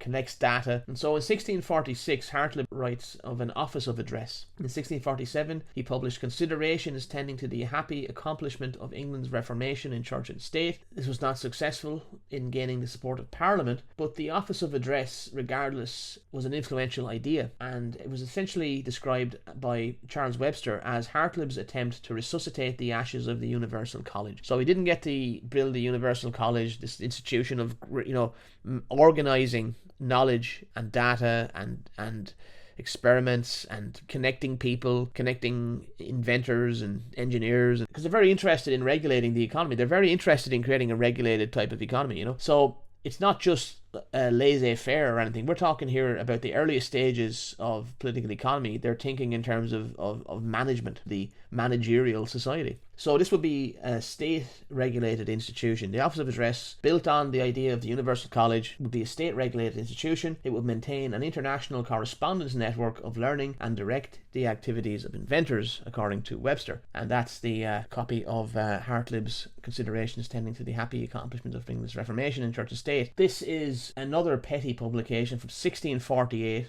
depicted on the left here. I love looking at these old documents, and you can read all of these are available online. They're all available on archive and in PDF format and everything. So in 1648 Hartlib published a further discovery of the Office of Public Address, and this gives more detail about what his ideas were. It would be a central agency which would maintain numerous registers of information relating to such areas as trade, property conveyancing and employment, which would drive economic development and provide all involved with access to comprehensive, accurate and up-to-date intelligence, with the result that their efficiency would be greatly increased. This is remarkable to think about. These guys are really focused on managing the economy. They're really focused on managing society to have it function as a kind of a rational economic institution, as well as being millenarian and having this idea that they're transforming society into a new Jerusalem. In addition to that, it would maintain a register of persons, economic transactions, inventories of all resources, and produce detailed statistics. This would greatly contribute then to the understanding of the mechanism of the state and provide an indispensable basis for a scientific approach to social policy. This is fascinating to think about, that back in the mid-17th century, there are intellectuals and groups of intellectuals who are thinking on these terms. You know, these are truly modern thinkers. They wouldn't be out of place within modern economic planning. Here's our friend Timothy Corcoran, who has provided so much avenues of research for me to dive into, which were built on by later intellectuals, of course, like Webster. Webster cites Corcoran as well. So according to Reverend Timothy Corcoran, SJ,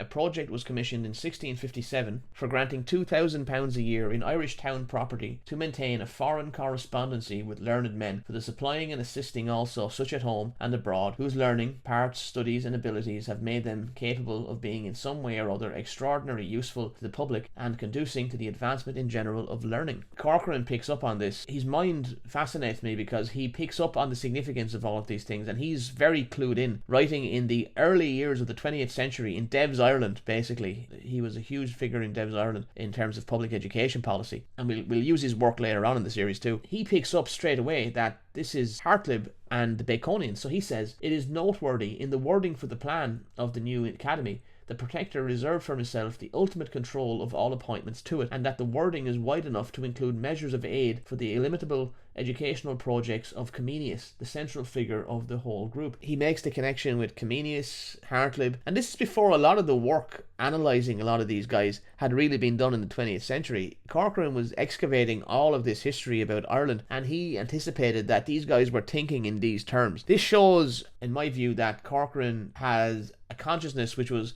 more advanced than a lot of the people who have come after him, who are his critics, usually because he's a conservative and he's a critic of progressive education. And the critics who come after Corcoran love to pillory him as this, old-fashioned conservative type authoritarian character. But his analysis, from my research into all of this, having had the benefit of several very useful texts analysing these events, he really understood the paradigm that Comenius, Hartlibians and the Baconians were actually ushering in. And he understood it as a threat, because he's kind of like the Counter-Reformation. And modern educational writers rarely pick up the significance of this, from what I've seen. They don't really dwell on the Hartlibs or the Comeniuses or any of these guys when they're writing about Ireland. And to me, that demonstrates that they have a limited consciousness, really.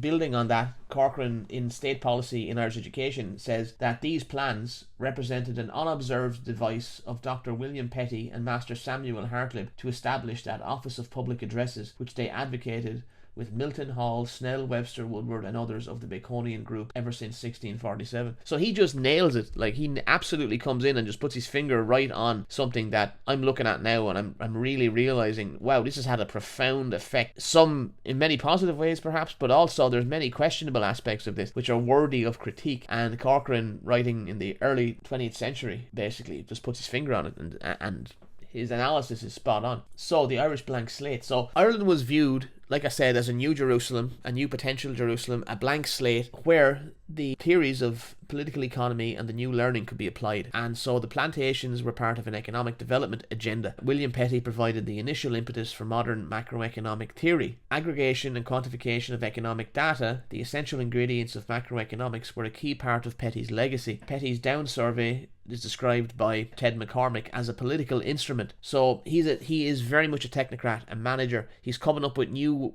techniques, new metrics to analyse and measure society, to measure economic data, social data, and it's a political instrument to mould people. McCormick says this is part of a new model natural history that put precise measurement and exhaustive observation in the service of a neo-Baconian vision of improvement. So they're looking to transform society through science, and there was an increased knowledge, and this knowledge would inherently allow them to control Ireland and modify its people. And so Petty turned to the problem of administration. Having dealt with economics, he turned to administration. How do you administer this country? This is where he really becomes a technocrat. So he assembled a group to help him and to gather the kind of social and demographic data that would complete his picture of Irish society. In 1659 he conducted conducted a census of sorts, which tabulated demographic data by categories such as counties, baronies and parishes. This was a complete picture of Ireland's physical, social and political geography, according to McCormick. And in 1661, Petty proposed a registry of lands, commodities and inhabitants, an economic office of address, and Robert Wood,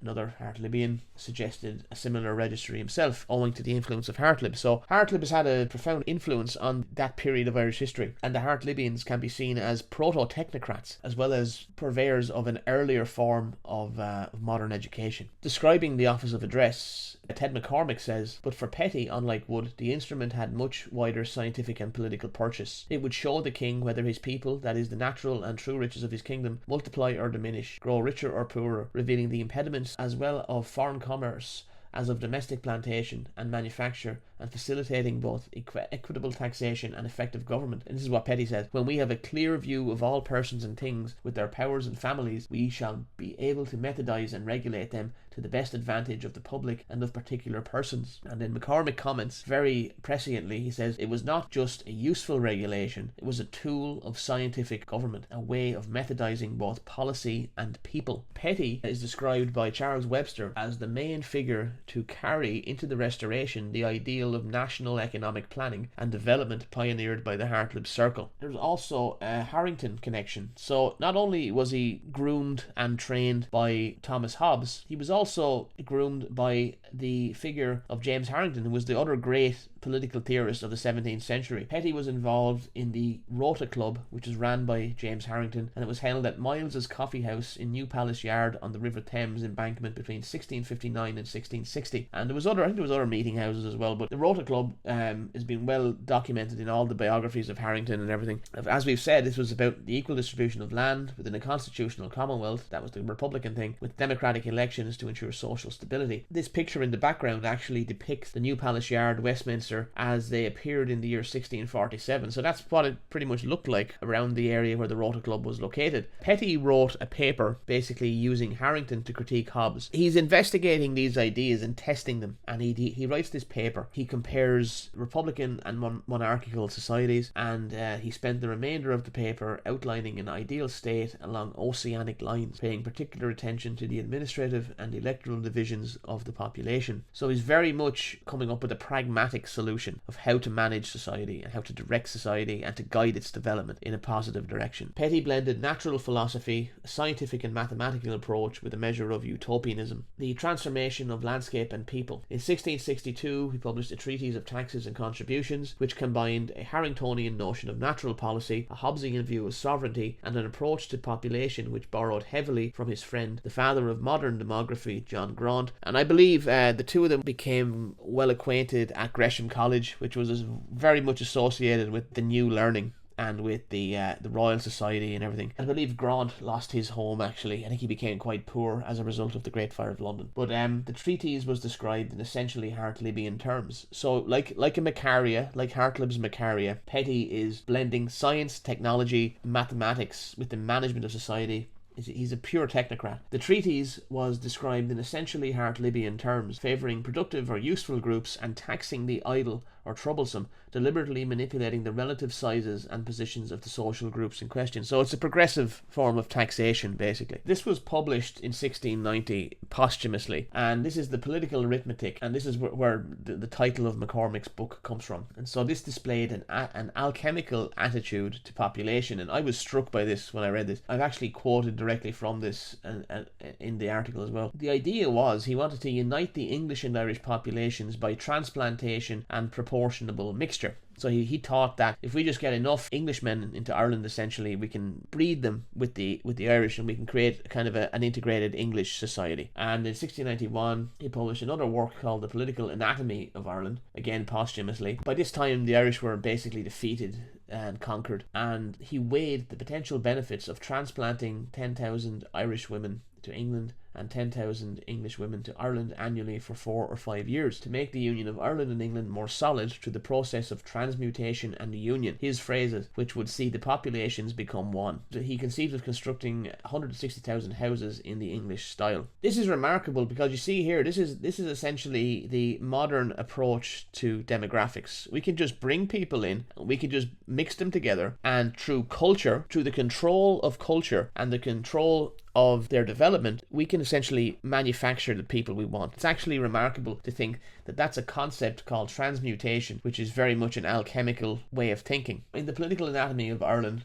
and this is a quote directly from it, "Wherefore, declining all military means of settling and securing Ireland in peace and plenty, what we offer shall tend to the transmuting one people into the other, and the thorough union of interests upon natural and lasting principles." So he's saying if we basically mix the populations, we can create one people. Petty presages modern immigration practices, which is essentially a Gnostic managerial class who are managing society, directing the immigration policy, moving people around, creating different schemes and plans, manipulating demographics, macroeconomics, and education. And so the people are a blank slate. The classic Enlightenment view of man is as a blank slate. To me, this is actually more totalitarian because it actually removes a lot of the agency and the individual identity from the person. It depersons people in many respects. This way of thinking, the blank slate, is actually far more dangerous, in my opinion, than any eugenic type idea in many respects. The control of culture and social engineering remains constant, and it really begins in this time. And so you're constructing the earthly paradise, and it's very much a technocratic way of thinking where knowledge is used to transform man and society, which is essentially the purpose of the Great Instauration. We've covered a lot of territory here. Some of the concluding remarks from all of this, what have we learned? Well, we've learned Hartlib did not get to put his plans ultimately into practice. A lot of these things didn't come to fruition. The crucial thing is that these people are thinking this way. They're thinking in terms of demographics, macroeconomics, and millenarian or utopian social transformation. These ideas remained within elite scientific and educational thought, and they became foundational to innovations later, particularly in the second half of the 19th century onwards. In the meantime, the ideas were modified and transformed in the writings of Locke, Rousseau, and the utilitarians. Now, we have addressed some of those, particularly Rousseau, we discussed in part 2, and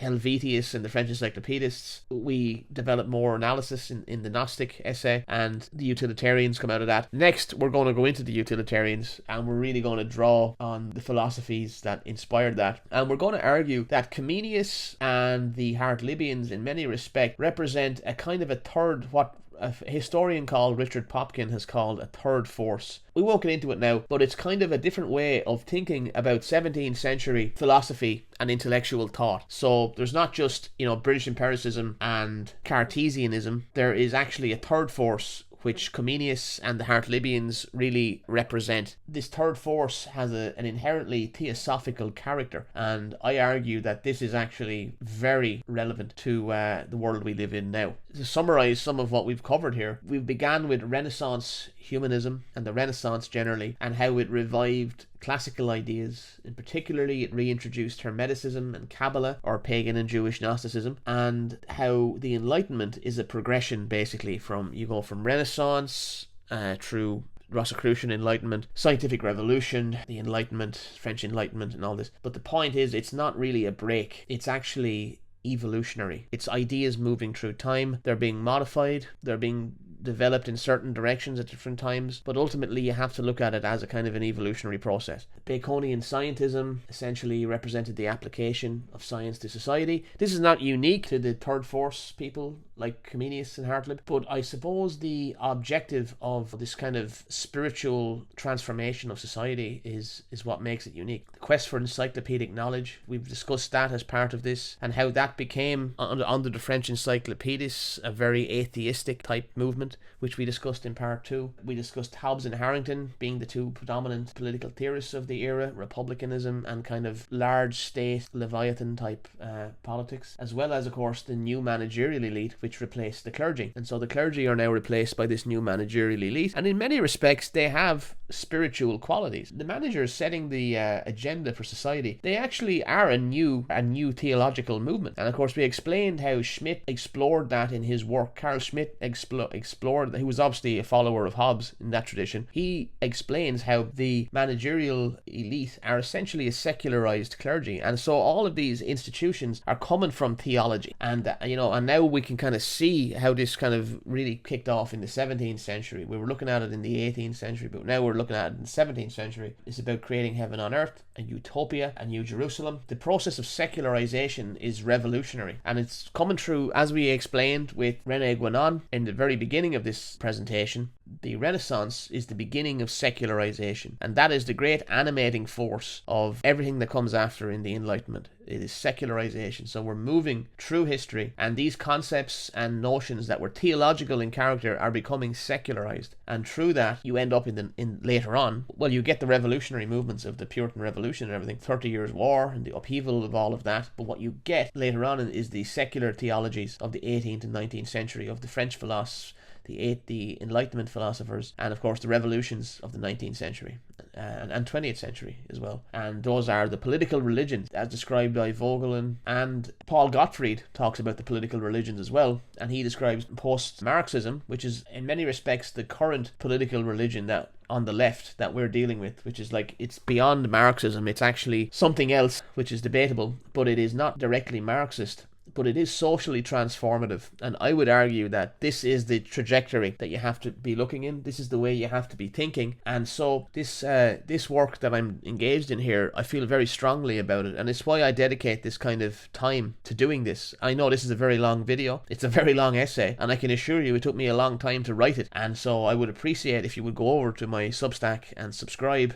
and consider spreading the word about some of this work, because it's years of my life, quite frankly. To finish off our summary here, Comenius combined the Baconian and the Theosophical zeitgeist. So in Comenius we get both secular and old spiritual theosophical tradition kind of coming together, and he is the progenitor of progressive educators, and we're going to explore that later in the series. And I'll leave you with this quote from the third essay, but it's very relevant. When we were talking about secularization there just a second ago, Vogelin summarizes it very succinctly in this quote from essay 3. And it's from his New Science of Politics, which is a great introduction to his ideas on Gnosticism. He says, the idea of a radically imminent fulfillment grew rather slowly. So he's talking about how secularization moved from Renaissance to Enlightenment, and he says, in a long process that roughly may be called from humanism to Enlightenment, only in the 18th century with the idea of progress. So the idea of progress, which is the Enlightenment ideal, is evolving through time from a theological to a secular movement. With the idea of progress in the 18th century, only then had the increase of meaning in history become a completely intramundane phenomenon, without transcendental eruptions. This second phase of immanentization shall be called secularization. So he's talking about bringing these symbols into the physical world, and so social transformation takes on a radical, concrete face in the 18th century with the Enlightenment. This is what we tried to discuss in the third essay. It's what, in this essay, we're seeing how this process and this idea came out of the 17th century and how important that time is to understanding the emergence of the modern state. In these future installments, we're going to explore this idea more, and we're going to really gain insight into the 18th and 19th and 20th and 21st centuries developments. So with all that said, I hope that was interesting for you. I would appreciate if you would subscribe. If you would go over to Rumble and Odyssey, I would really appreciate if you would subscribe over there. Follow me on Twitter. The links are in the description. You can find my Substack. That's where all the intellectual work is basically collected on Substack. Take care. Thanks for watching, and I'll see you in the next one.